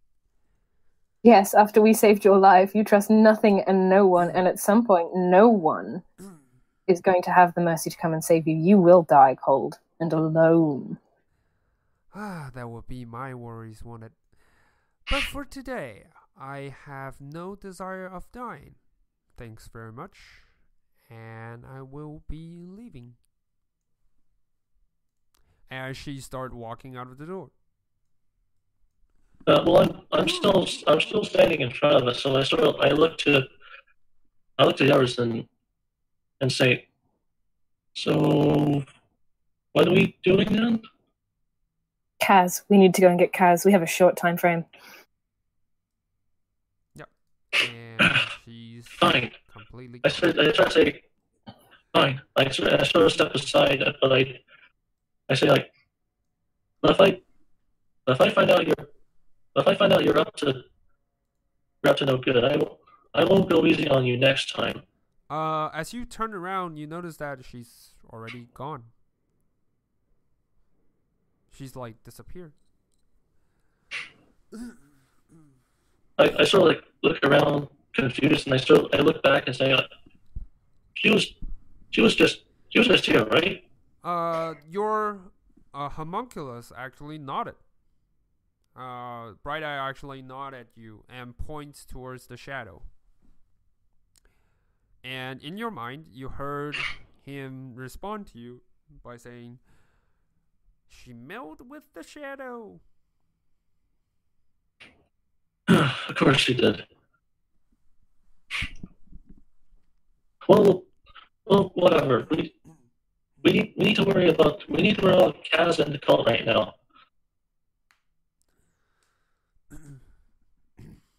Yeah. How far away is it? Is it walking distance, or do we need to acquire transport? Well, judging by the map, you'll definitely need some sort of transportation, a means to like reach the destination. All right. It's pretty late at night. It's about after the conversation. It's about 10:30 ish. Yeah. Do I know of a guard's stables around here? Yeah, you notice that when you first enter the city, they have a garrison station near the town circle, near some where Kaz once pointed out you near the mayor's mansion, and near the Seeker Sanctum. Right, That's so their the free destination. Yeah. Sweet. So I can either go and ask the guards, "Pretty please, can I borrow it to follow a lead?" Or is there anywhere I can like rent a horse? Rent a horse. I would say try the Merchants Guild. You do notice that there's a large sum of horses near the near the merchant's shop. Right, I turn to the others. We can try our luck with the Merchants Guild, or maybe I can try sweet talking the guard into letting us borrow some horses. Don't worry about me. I have my own transportation. You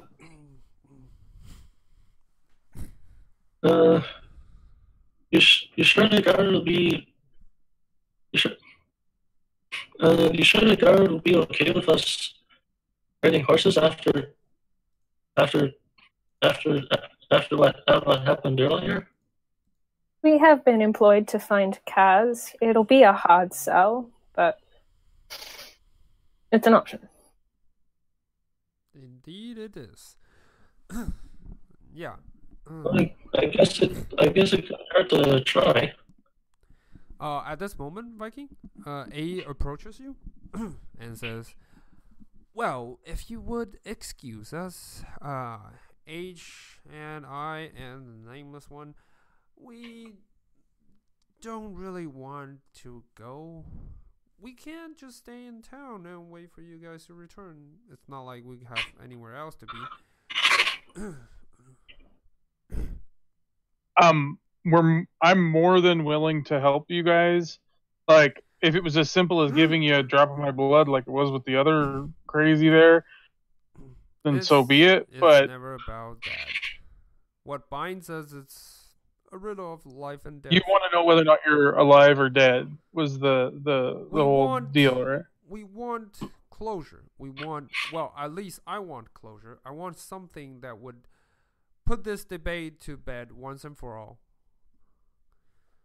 That's why we need you. You're the first one who, well, in a few centuries, rise us. Plus, I don't know. There's something different about you. It's my good looks. Probably, but it's more inside. It's more something inner. As far as I'm concerned, you guys are dead because, you know, normal beings can't resurrect themselves and survive lightning and fire and things like that. But you are much more sentient than the other dead I've met.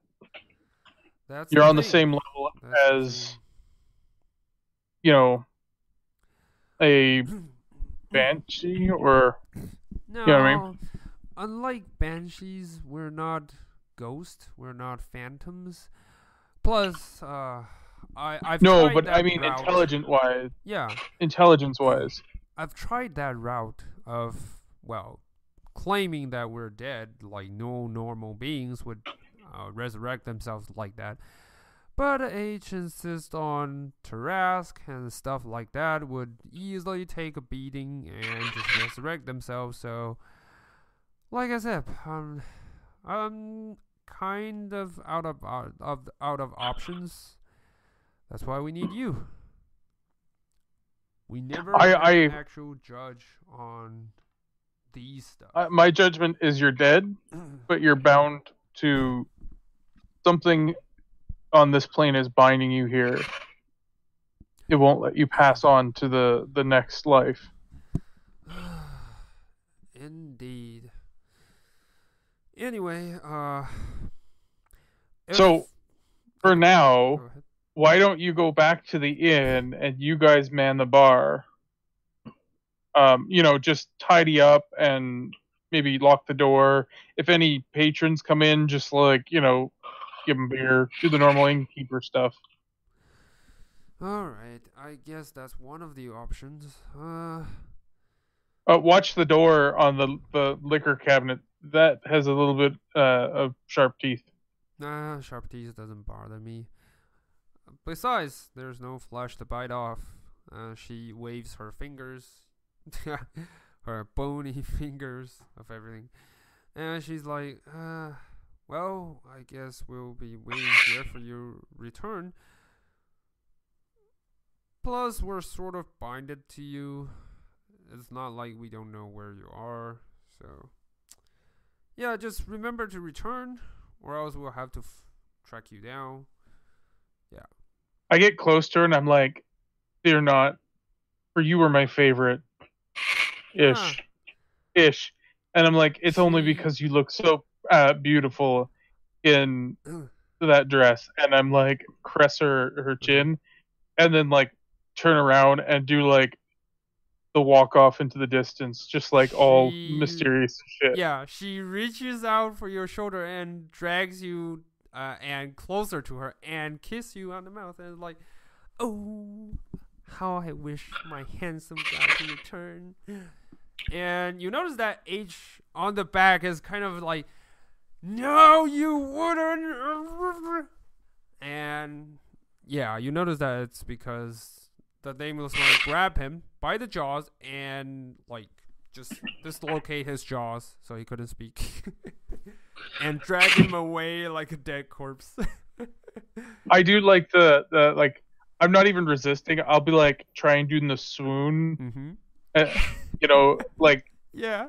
But it's so awkward because she has no lips. Yeah, no lips. It's just like teeth.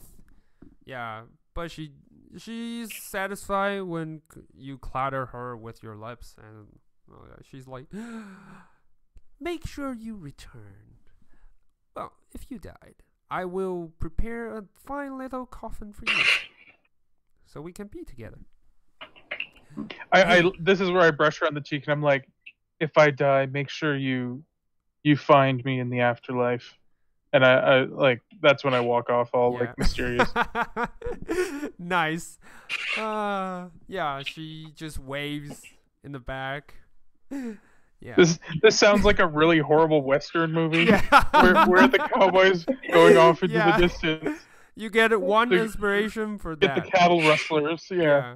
You get one inspiration for that. Great. I've already just walked off by this point. Yeah. Tali's at the front, like wearing a groove into the ground, just like, oh my god, oh my god, oh my god. Nice. 9 just looks at you guys from a distance and just shake his head like, what have I gotten myself into? That kind of look. And the best part of it is like, you guys only heard one side of that conversation. Yeah. The entire, just like, you heard clattering sound of the skeletons, and then you heard Vikings response, and then clattering sound. That's about it. I just reply with, yeah, I don't know either anymore. Oh boy. Well, anyway, 9. As I approach the others and I'm walking away, there's a single tear rolling down my cheek. Just like 9 just face palmed at this point is like, oh. You know what, guys? I think it's better if we finish this and we find what each of us are looking for. We just part our ways, you know. I really have nothing else to do around here, and quite frankly, this is beyond my limit of shenanigans. At this point, I don't really blame you anymore. I look at him and I'm like, what shenanigans? Like, honestly, I'm what are you talking about? Like, just serious faced. Yeah. 9 looks at you and he's gonna roll for an insight check to see if you're actually thinking deep down you're actually thinking that way. Let's see. Insight. Other persuasion. Oh, he thinks that you are. Indeed. Do you? Do you feel sincere? There we go. I mean, deep down, do you feel like you're not? Do Viking feel like he's? You got to remember, I grew up with undead, so this is nothing unusual for me. Yeah. So. Right, with Merkel, that's a normal occurrence. Is being surrounded by undead, being resurrected. Yeah, this is nothing. Kissing on the undead, it's definitely not something you would do every day, right? Yeah, but it's not like I'm not trying to bluff my way through it. It's just like so stuff that's happens. What I'm saying. That's what I'm saying. He found that. No, I'm trying to persuade him. Yeah, he found out that you are actually sincere. You're actually serious about this. He's like, oh boy, you're not feeling anything wrong. Not like it's wrong, but in so many ways, it's. Well, I guess we better get going. Don't want to dwell on this problem any longer, or I will probably go crazy. As we start walking off, I lean over to Tully and I think he's jealous. And I literally kind of like break my murmuring and look at you. Go jealous of what? What did I miss? Yeah. I don't respond. Tully's still just processing the shocking news about her parents, and you. I'm just like trying to strat. Okay, I need to horses. I need to get over them. And I'm gonna try to drag them, and then my family's gonna be in the crossfire. So it's like I gotta go. Oh my god. I try to go over to her, try to calm. It's okay. We'll get there. We'll get there. We'll do what we do best, and we'll try to resolve this the best we can. We can do this. You certainly can. Yeah. All right, so you guys walk for a bit longer. About 5 minutes later, you reach the Adventurers League. The light is already off, so you don't see anyone else. And walking further down the path, you notice that the merchant's shop, however, is unlike the others. There's still light in it. Still sounds like someone's replenishing the stocks and everything. Do you guys approach? I'll head up and knock. Hello? Okay. The light comes from underneath the door. You can see the light underneath the door. And when you knock on it, the sound in there stopped. I'll try the handle. Yeah. The handle is surprisingly unlocked. You easily open the door, and you found a bunch of gnomes just was probably stockpiling stuff. Roll and perception check to see what they are actually doing. All right. It's quite obvious, in your professional opinion, they are stealing from the shop. Awesome. Yeah. And what one appears to be the leader turns around with a pair of glasses on his eyes, and he's like, well, can I help you, my lady? I'm the owner of this shop, and we're totally refilling the shipment. Brilliant. I'm just gonna. How many saddles and horses do I think I'll need? Like, am I getting one for everyone, or are we? It's up to you guys. The skeletons are not coming. They part way with you guys and return to the taverns. So it's just you, Viking, Rivani, and 9. Awesome. Well, and your familiars and stuff. So does it need a horse? Cora does the shadow, or can we condense it down? Rivani's bright eyes. Rivani. Oh no, she's sort of like, well, she's in like sort of figurine size, so she's just sort of perched on. she's still like perched in my hair or wherever. Yeah. Yeah, she Bright Eyes is now perched on top of your hair, and it heard her name and waved its hand like towards you. Tolly, it's like, awesome. I'm here. All right. Hello, darling. Okay. I turn back to the shopkeep, and I'm just kind of like, why, my upstanding shopkeep? I need 4 saddles, 4 horses, and ooh, you then if definitely I'm get not them. You will charged sorry. for that. My mic was muted. I don't need a horse or saddle. Oh. So, 3? yeah. Because what I'll do is I'm going to use Find Steed instead. Ooh, nice. Awesome. Okay, so 3 saddles, 3 horses, and it's official city business. It's an emergency. I will return them to you as soon as I can. Okay, so... But I'm only borrowing. I'm basically being like, I'm just going to take this. You make a fuss. I won't tell about you. You won't tell about me. Like, yeah. Are you using Thieves' Cant at this point? Yeah. Okay, so you on the surface you're saying, "Oh, give us the saddle and everything," but in secret you're telling them, "Oh, if you don't tell us, we won't tell you." The gnome seems a little bit hesitant, but eventually they give up. The guy in the front kind of touches his own face and reveals a halfling underneath. It's like, ooh, yeah, for sure. And remember, girlie, if you tell us, we'll know where to find you. By the way, what's your name?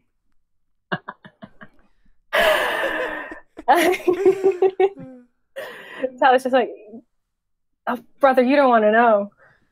You really don't want to know. Yeah, but and if we don't know, how do we know where to find you?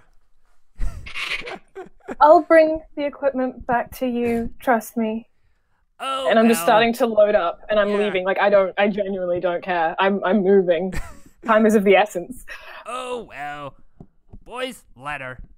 Just let her do it, and we'll be out here in a second. Yeah, you can just take whatever you want. That's what we're doing. All right, and I'll take my stuff and I'll go start tacking up. Yeah, so he actually helped, the halfling actually helped you guys packing up.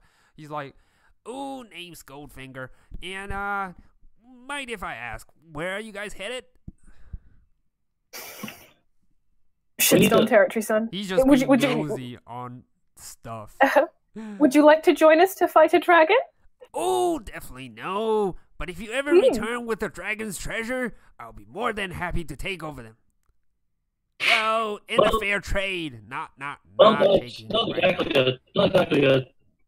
exactly a dragon, but I'm being melodramatic actively. I'm just like laughing. Oh god. Well. All right. So you quickly stockpile everything you need onto the back, and as you turned, I'm checking for my wallet because I don't trust him being that close. Yeah. So the Goldfinger is like still like looking around, helping you guys pack, scheming some stuff. Like, well, he's trying really hard to be stealthy, but he's actually not. Anyway, he and his buddies like finish up stealing from the shop, and he's like, "Oh, make sure you never tell anyone about tonight. This night never happens." Toodaloo. Never. And they just quickly storm away. Yeah. All right. So when you all came outside, you noticed that Viking found himself a tall, dark horse. Who's like, it's like statue still. Unlike any other horses, horses usually just have making noises, walking around. This one seems perfectly still, and none of the other horses are willing to get closer to it. That's unsettling. Yep. And off you go. You guys are like riding down the road in a haste, and yeah. when my horse comes in, I'm like, I want you guys to meet Snickerdoodle. Something like really like childish. Yeah. Like Snickerdoodle sounds great. Sounds And the awesome. horse is fucking pissed. He's like blows like smoke out of his nostrils. Like it's actually trying to bite you in the face when you say Snickerdoodles.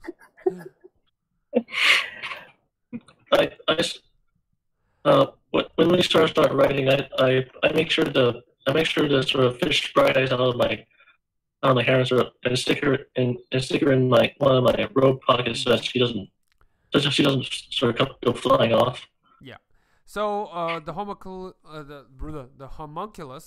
rides on your hair like it's like surfing or something. It grabs tight, really tight on one string of your hair and just like waving with it, like sometimes jumping around it like a kid, just like new to everything, experiencing everything at the first time. Snickerdoodle actually speaks to you, Viking, along the way and says, "You will address me as the great steed of all time, not Snickerdoodle." I heard that as Yeah. Steve. I heard his name is Steve. So what did you say in response? Okay, Snickerdoodle, whatever you say, and I pat his mane. If you want to stay on the horseback, you will address me as such.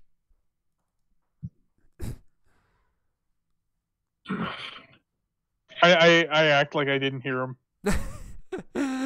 He's trying really hard to get your attention, and you guys been like riding for a serious amount of time. It's almost past midnight. About a few hours later, you eventually reach the location of a valley. You notice that there are numerous like cliffs and like stuff, well, trees and everything. It's a kind of a not so fully flourished, but a little bit barren ground with stone hinges and cliffs all around the place. You can hear a smell like a really, really from far away. You can hear some noises. It started as really small, like just a few person chatter. Eventually, when you guys get closer and closer, you notice that there are bonfires and like bright lights coming out from this area. So you guys approach from above, from here, and you met a few garrison along the way, but most of the posts are abandoned. It's been probably a few centuries or so, because all the stone hinges looks tattered and broken. So you assume that those are ancient outposts for once a great empire might have ruled this place, but not anymore. And right now, you're seeing a bunch of light. Well, it's just a huge crowd of light, that's all. How would you guys like to approach this? I'm gonna slow us down to like a normal, because I've been pushing us to a normal pace, Yeah. and look to the others. If you look at the mini map, it's about, you guys are about here, this area, and approaching here. Oh, okay. Oh, yeah. Yeah, so we're not inside of the guards yet. We don't look like we're riding like a bat out of hell. No, Okay, good. Right. not yet. I'll turn to the others. Do we tell them we're chasing a dragon, or do we tell them we're just investigating the disappearance of a barkeep? Because for all intents and purposes, he was a feral dragon born on this way. You sure I'm not sure he's I'm not sure these guys are gonna be friendly though. They're not going to be the friendliest, but I'm sure they'll be open to people Right. who want to help them against any hostiles. All The right. faster we're going, the As better. you guys are talking, Viking, you notice that Yeah. those doesn't look like normal city guards. Well, in fact, it's definitely. Is there any banners or anything? No. There's numerous tents you can see from above. There are numerous tents, and to your horror, you notice that a few anomaly that's not supposed to be here. You notice, hold on, why am I not able to select? Okay. You notice a few scale looking figures are sleeping down at the porch. So if you guys can see, it's all around the places. I pointed out, I'm like, do you guys see whatever the hell that is? Roll me a Arcana, History, or just pure intelligence to see if you know what this is. Arcana or History? Sorry, Arcana or History to see if you know what it is. All right, you definitely know what it is. Definitely not Charlie. You never encountered this lizardy stuff before in your life. But Viking and Rivani, from what Halia told you, you are pretty sure they are wyverns. Oh jeez. Well, the subrace of the dragons. Apparently, there is a troop gathering in this area, or else there wouldn't be so many wyverns in this area. And to link one to another, you assume that you accidentally stumble into the Cult of the Dragon space. Can I do another perception check to see if any of the stolen goods are here? Definitely, go ahead. 17. Right. You immediately spotted near the big tent over here, the main tent. You see a bunch of stalks laying around on the ground. Most of the cabinets are already broken, and revealing that fruits, vegetables, clothing, weapons, everything on the floor. Yeah. Okay. I'm like, that's the stolen goods that the Adventure League was talking about. I'm gonna mark Oh, it's this definitely in the right place. as C. Whoops. I don't know if you're in the right layer or not. Yeah, it's the wrong layer. C. Whoops. Yep. Stolen goods are marked as C, and there are a bunch of stuff just lying around. Yep. So, what would you guys like to do at this point? Sorry, I don't have I the just- image. Oh, I actually do. Let me check. Free assets. At this point, I sort of fish out Bright Eyes, and I sort of I sort of talk in a hushed tone to us, and hey, Bright Eyes, think you can scout ahead a bit and try and see what else we might be up against in there. Bright Eyes kind of nodded, and like slide down off your hair, and starting to look around, in real size actually. Yeah. I'm gonna just place them right here. Yeah, stocks, stolen goods, and everything. All right. Bright Eyes look around, sneaking behind. He's like an actual shadow, passing through all the area. How far do you wish him to go, or just the area, or just like right down into the canyon and deep into whatever this is? Um, well, mostly as far in as you can without getting caught, ideally. Okay. So it kind of leaps down from the the cliff. Not really doing. Roll me a dexterity save to see if it successfully leaps off the cliff. Well, just roll for dex. Yeah, it should be fine. Nope. It kind of fell onto one side of the rock, taking 30 feet. That will be a d6.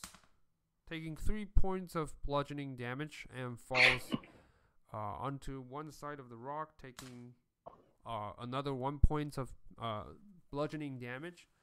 Total of 4. So yeah, it's just boom, boom, boom, ding. And luckily, he's not homunculus. They don't really,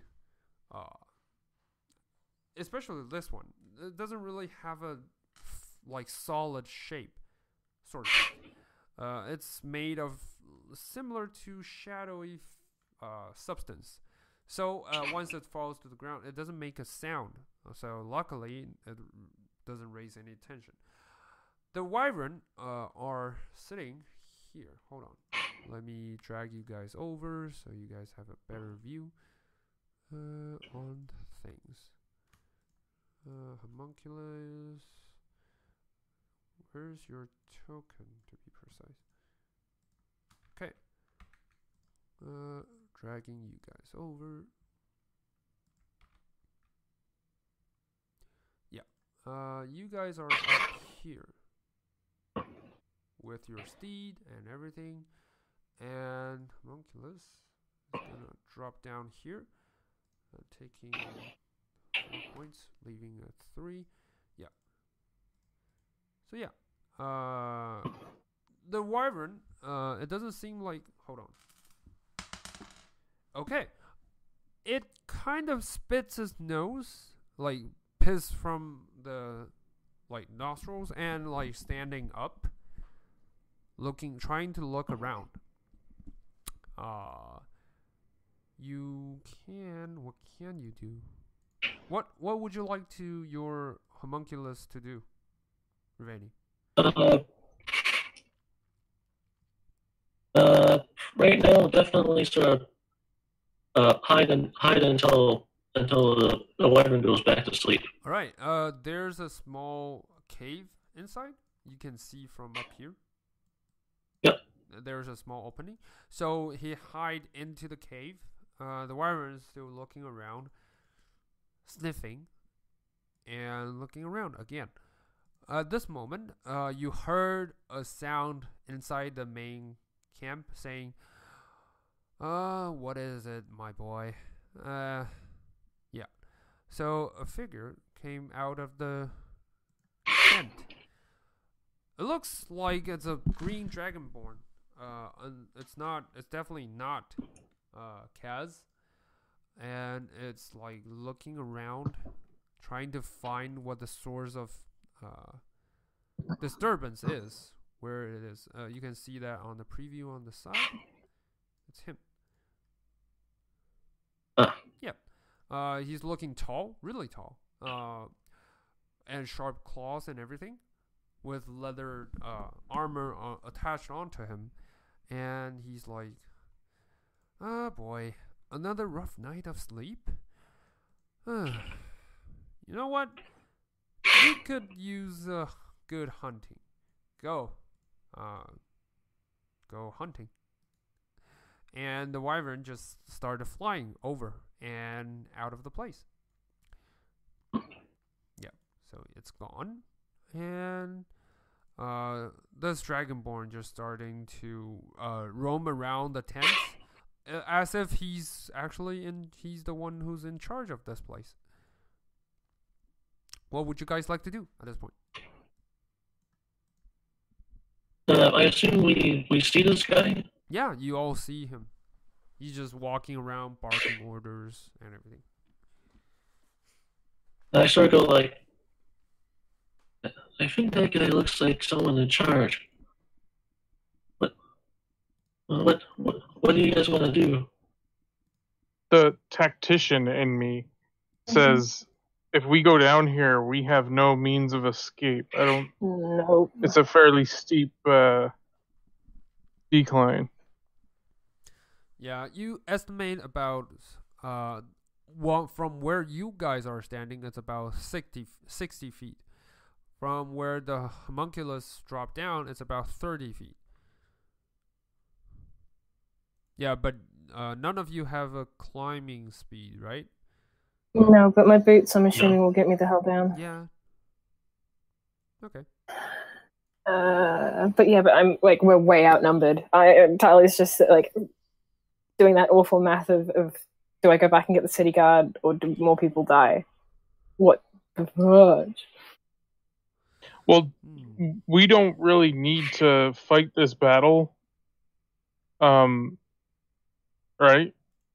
Is there anything that says we need to?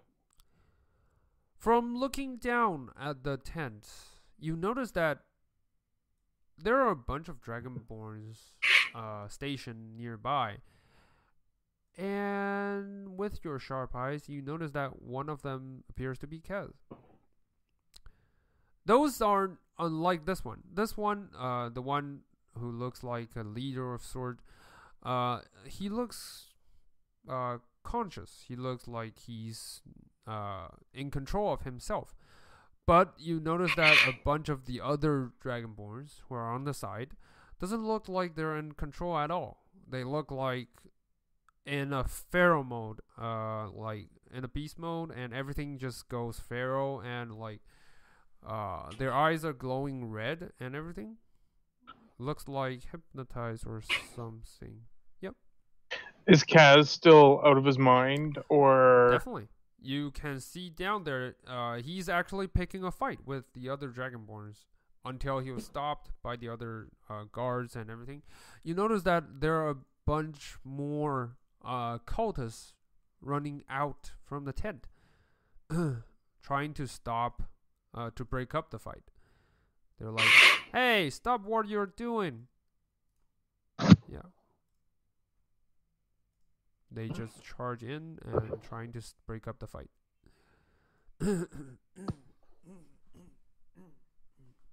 I sort of see this and sort of marginalized, so there's gotta be a way to break whatever's happening to Kaz. Does Kaz look blue or bronze right now? He looks blue. Like he was golden and scales and everything. And right now his like disguise seems to be gone, and he's looking like his true color. No pun intended. He looks like yeah.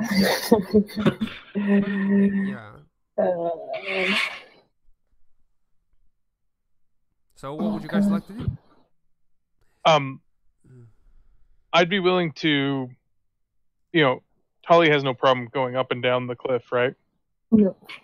So, I can slide down over here. I'll tie a rope around my waist and the other to the horse, like my war horse. Mm-hmm. Vanny can be up here kind of sniping if need be, if we need to attack, but that's really our only options. Mm-hmm. And then also she's out of the way in case we got yeah, if anything goes bad, yeah, and we need to retreat, it's get the warhorse to pull me up or my steed to pull me up, and we'll just book it. The steed you're referring to is the finest steed of all time. Just keep that in mind. Your horse started talking to you like... Correction. I'm going to light my snickerdoodle on fire and send him charging down into the encampment. Dare. I would bite your face off. course, sitting on your the top of your head, hearing all the conversation, and she's like, "You better listen. Those nasty fiend horses, they never really do respond well."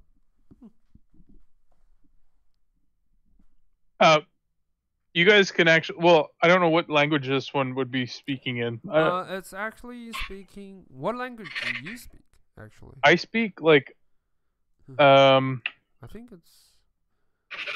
Let's see. Celestial in common. Yeah. It's actually not talking. It's more like it's having a conversation with you in your mind. Telepathy. Yeah. Like message. The cantrip. I love how I have these random one-way conversations. Mm-hmm. Come to find out, I'm just gone fucking insane like Yeah, months just talking in ago. dolphin. Yeah. It's like, You're wow. actually talking to yourself this whole time. Yeah. A great plot twist. Eventually. But anyway, for now, you're having your strategy in place and everything ready.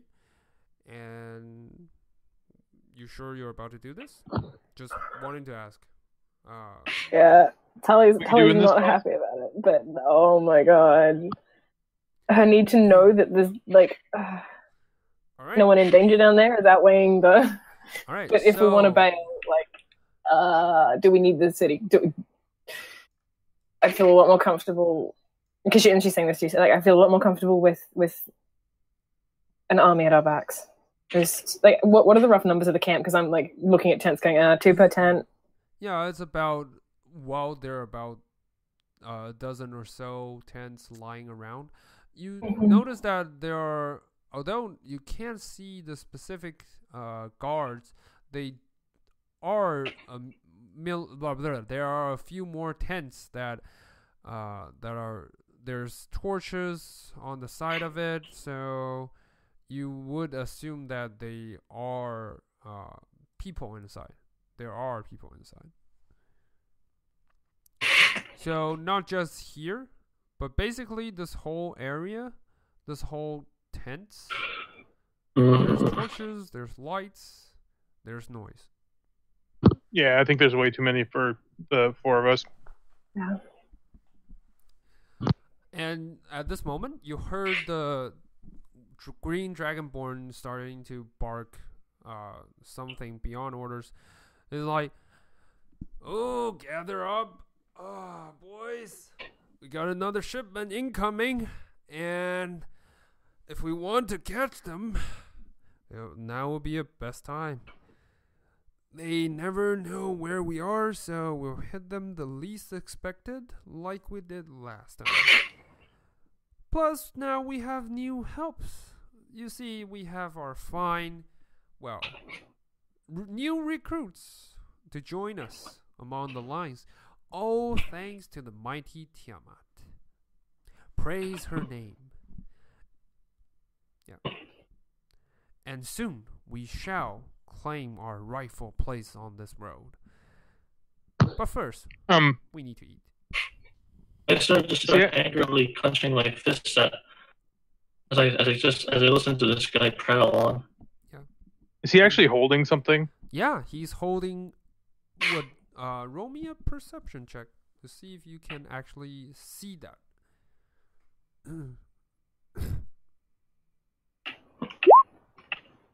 For those of you who wishes to, I have advantage. Yeah, so Yeah, you definitely see that. You definitely notice that as some sort of metallic-looking egg.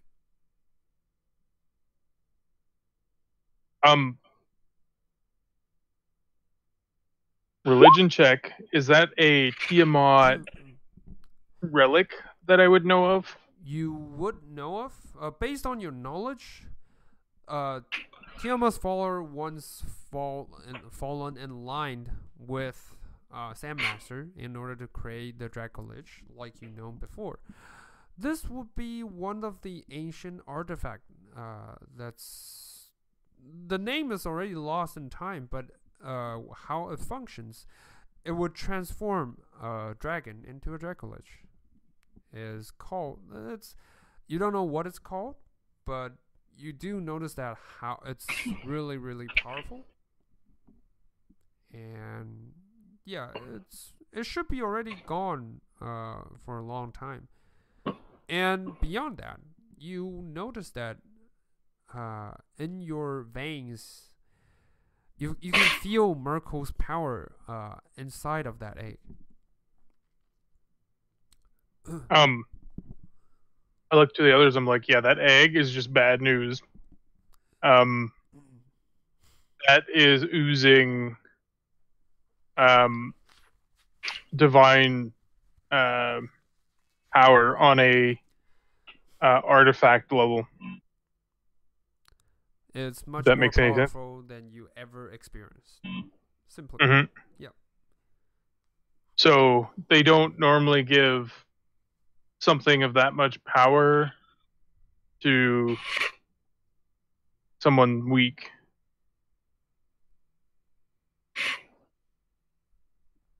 So, what would you guys like to do? Well, we have a choice here. We let them go. Their numbers go down as they attack this poor caravan, or we go and warn the caravan, and they know someone heard. I don't like either of them. If I remember correctly, we were only kind of hired to find out what the hell happened to the caravans, not to actually stop them from attacking them. I know. We can help them. Tally's having a crisis of morality. She's like, oh. It's actually nice. It's actually nice. I would like to see this happen. Like she just kind of peters off and just like stares back at the camp, just like, I don't know. I don't know. Numbers are not in our favor, nor is firepower. The military man in me says, we need backup. I wouldn't disagree with that. It's just I don't think we're alone. 9 just like tells you guys when you guys see down there, multiple wyvern like started like snooping around as if they pick up some sort of scent. It would be decision made. Mount up. if we leave for now and come back later.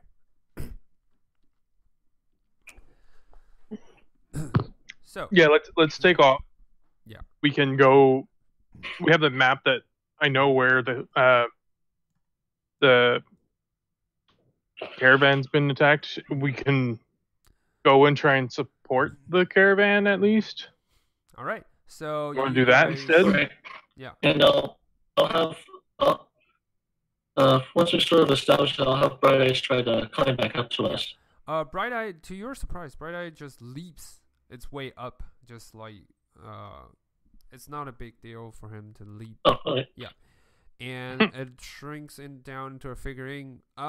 In fact, it's rubbing its elbow, like it's exactly the place where it dropped onto. It's like rubbing its elbow really as if it's hurt. Yeah, it's like falling is the hard part, is what I'm hearing. Yeah, and he's looking at you like in disappointment. He's like, "No, don't worry. You did your best." Yeah. I sort of just give him an affectionate like head rub. Okay. Yeah, it just like kind of acknowledged that you approved his effort. Well, its effort, and just leaps into a pond. So you guys started riding your horse quietly to the other side, and let's see. Eventually, where do you guys want to head it? Do you guys want to regroup in the nearby forest to come up with a plan, or do you guys wish to return to Greenest, which will be another hour, 2 hours of travel? Well, I think the caravan. All right. All right. So, you guys are approaching the caravan. I'm missing the map right here, but I'll get it done in no time. Where's my caravan? Alright. Here.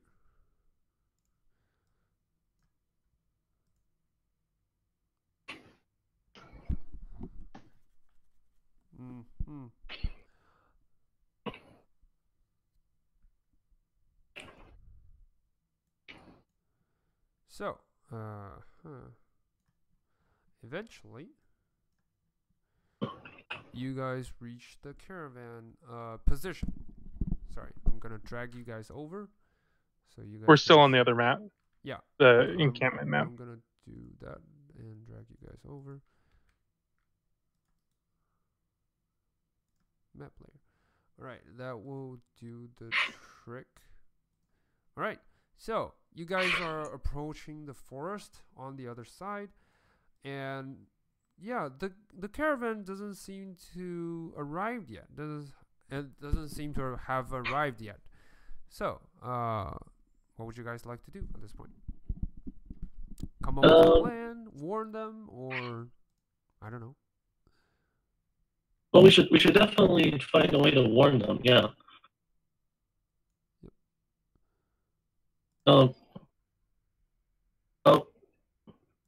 I'll sort of stay at the edge of the. I'll sort of stay like at the edge of the path, sort of keeping a watch out for when the caravan does arrive. All right, so you guys started posing as a watch, like some place to keep watch in the woods and trying to stay safe while you do it. Let's see. All right. The caravan, it took about a few moments until the caravan eventually arrived and passing through. Caravans. And when I see that it is sort of arriving, I'll sort of walk into the path and sort of wave. I'll sort of wave the word to try and get them to. Trying to get their attention. Okay. Yeah. So, sorry, I'm gonna try to find the caravan, which is lost on me. But anyway, okay. Sorry about that. The caravan actually approaches you guys, and it just stopped. There's one leader on the team, sitting in front of the caravan and having a lookout. When he sees you, he just leaps down on the caravan and says, "Halt! This is an extremely important cargo going towards Greenest. If you cherish your life, leave now." I'm like, whoa, gentlemen. Well, I sort of reply. I'll reply with like, oh no, we're not. Oh no, we have no intention of stopping it at all. But you might want to know that someone else that someone else might be. What? And what do you mean by that? Aren't you guys bandits? I mean, you guys can leave right now. It's no shame in seeing you're outnumbered and trying to flee. I won't judge you for that, but we really need this cargo to be safe. So if you leave right now, we'll let bygones be bygones. Okay? I approach him and I'm like, whoa, we were sent here by I don't have my notes here, so the guy from the Adventurers Guild, the little gnome, I think it was, the gnome. or dwarf, and I'm like, he sent me here, or my group here, to figure out what's going on and how you guys are getting ambushed and basically brutally murdered. So we're here to actually help protect you. We know there's an incoming an attack by some dragon cultists, and we're just here to give you a little bit of backup. Huh. Is that so? Did that map have any form of like the Adventurers Guild brand or anything on it. There is actually a small branding on the side, says the Adventurers Guild presents. And I'll show him like the map. I'm like, yeah, he gave me this map just to kind of help us with your routes and everything. So you know what? Maybe I can trust you, but I don't know. There's a bunch of bandits and thieves around this area that might have the similar. Look at us. If we were really going to rob you, we would need more than 4 horses. We would need a cart or something else, and like even more people to take away all your goods. Like, true. It's. We would also not have been standing in broad daylight making ourselves known to you. You're robotic. Yeah, you. What is that? Do you have your cell phone near your microphone by chance? No, but it's just started storming at my place, so... okay. It's like, Yeah. Good now. You are from another realm, but anyway. Uh, Yeah, so the caravan seems to be like having a debate. You see about 5 of them, the guards, starting to have a serious conversation with someone inside the cart, which I'm still not able to find a suitable cart. I'm just gonna put this here. Hold on. If it's that much of a problem for you guys, by all means, we were technically only hired to find out how you guys die horribly. We can get on our horses and go back to town and let them know that they've lost this shipment and that you guys were stupid and let it happen. So technically, we don't need to be here right now. We're just doing it out of the goodness of our hearts. Oh, well, fine. If you're... I'll level with you. You seems like a reasonable guy. The guard in the front starting to talk to you, and he says, "We are not actually, the caravan. We are merely the decoys. You see, we've been hit for... Wait, what? Yeah, we've been... Where's the true caravan? Yeah. We've been hit for so many times. That is why our boss came up with the idea of having a caravan decoy and, sorry, caravans. Yeah, making us know. So in that case, people wouldn't be suspicious, and we would be able to, we're just pawns. Where's the real caravan? That's the beauty of it. We didn't know. They never told us. I look to them and I'm like, you guys are the biggest bunch of idiots. First rule of being a decoy, you don't tell people you're a decoy. Well, you guys, seems like what you're here to help us, and you're reasonable. I mean, why would I suggest otherwise? I mean, oh shit! Did you lie to me just to? Oh no, guys! And he's like calling the guards to support him. Yeah. We're here to assess the whole situation. We knew about you being a decoy, but we're here to make sure that the decoys actually work and the shipments go through. But if you're just going to be a loudmouth and tell people everything that's going on, well, we're just going to have to go report back to your boss and let him know that how incompetent you guys are. You can't fool me again? Roll me a persuasion check, because you're not lying to him, and he's eagerly trying to find out if you are. Can I aid Viking in his persuasion? Yeah, sure. Go ahead. So you're like behind me, just nodding. Yeah. Yeah, that will like be a natural 20, and no, he rolled a 1. So no, he's really gullible at this point. He's like, oh yeah, sure, if you say so. That's for sure. Sorry, boss. And sorry. Whatever your name is. You see, like, we're just hired guns, hired weapons, hired swords. and boss never told us anything about it. Just besides that, we are the decoy. And, yeah, so maybe you can help us. I mean, of course we can. Of course we can help you guys. okay. I looked at Tully. I'm like, go find the transport. Like, go do some Tully's starting recon. to twitch. Tully's like, they should have been close behind us. Like, we're about to get set on if this is the one that they're targeting. Yeah.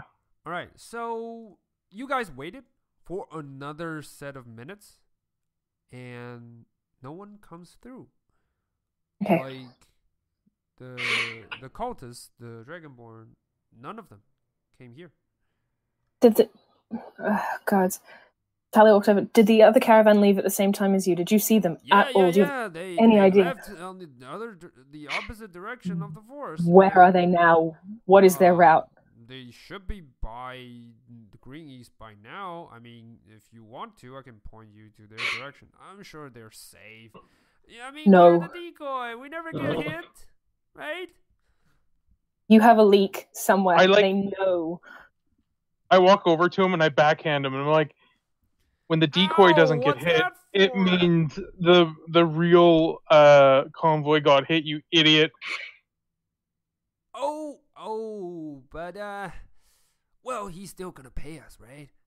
I mean, just between us, the boss, he's still gonna pay us, correct? We did our job. It's not our fault they didn't attack on us. Wait, are we the ones that are about to be sacrificed in the first place? Holy shit! And he just like yelling, "Guys, I quit. Why have I gone through so many bosses that You wouldn't be eventually put Calm me down. into sacrificing place?" The one that would be sacrificed. You're a skilled fighter, and I'm looking at it like probably a limp wrist. Like, he's not as skilled as you would think. These yeah, are, but I'm trying to boast up his like confidence. yeah. You are fully capable of handling yourself and a few pesky bandits. It would not be a problem. You would have had no issues taking these guys on.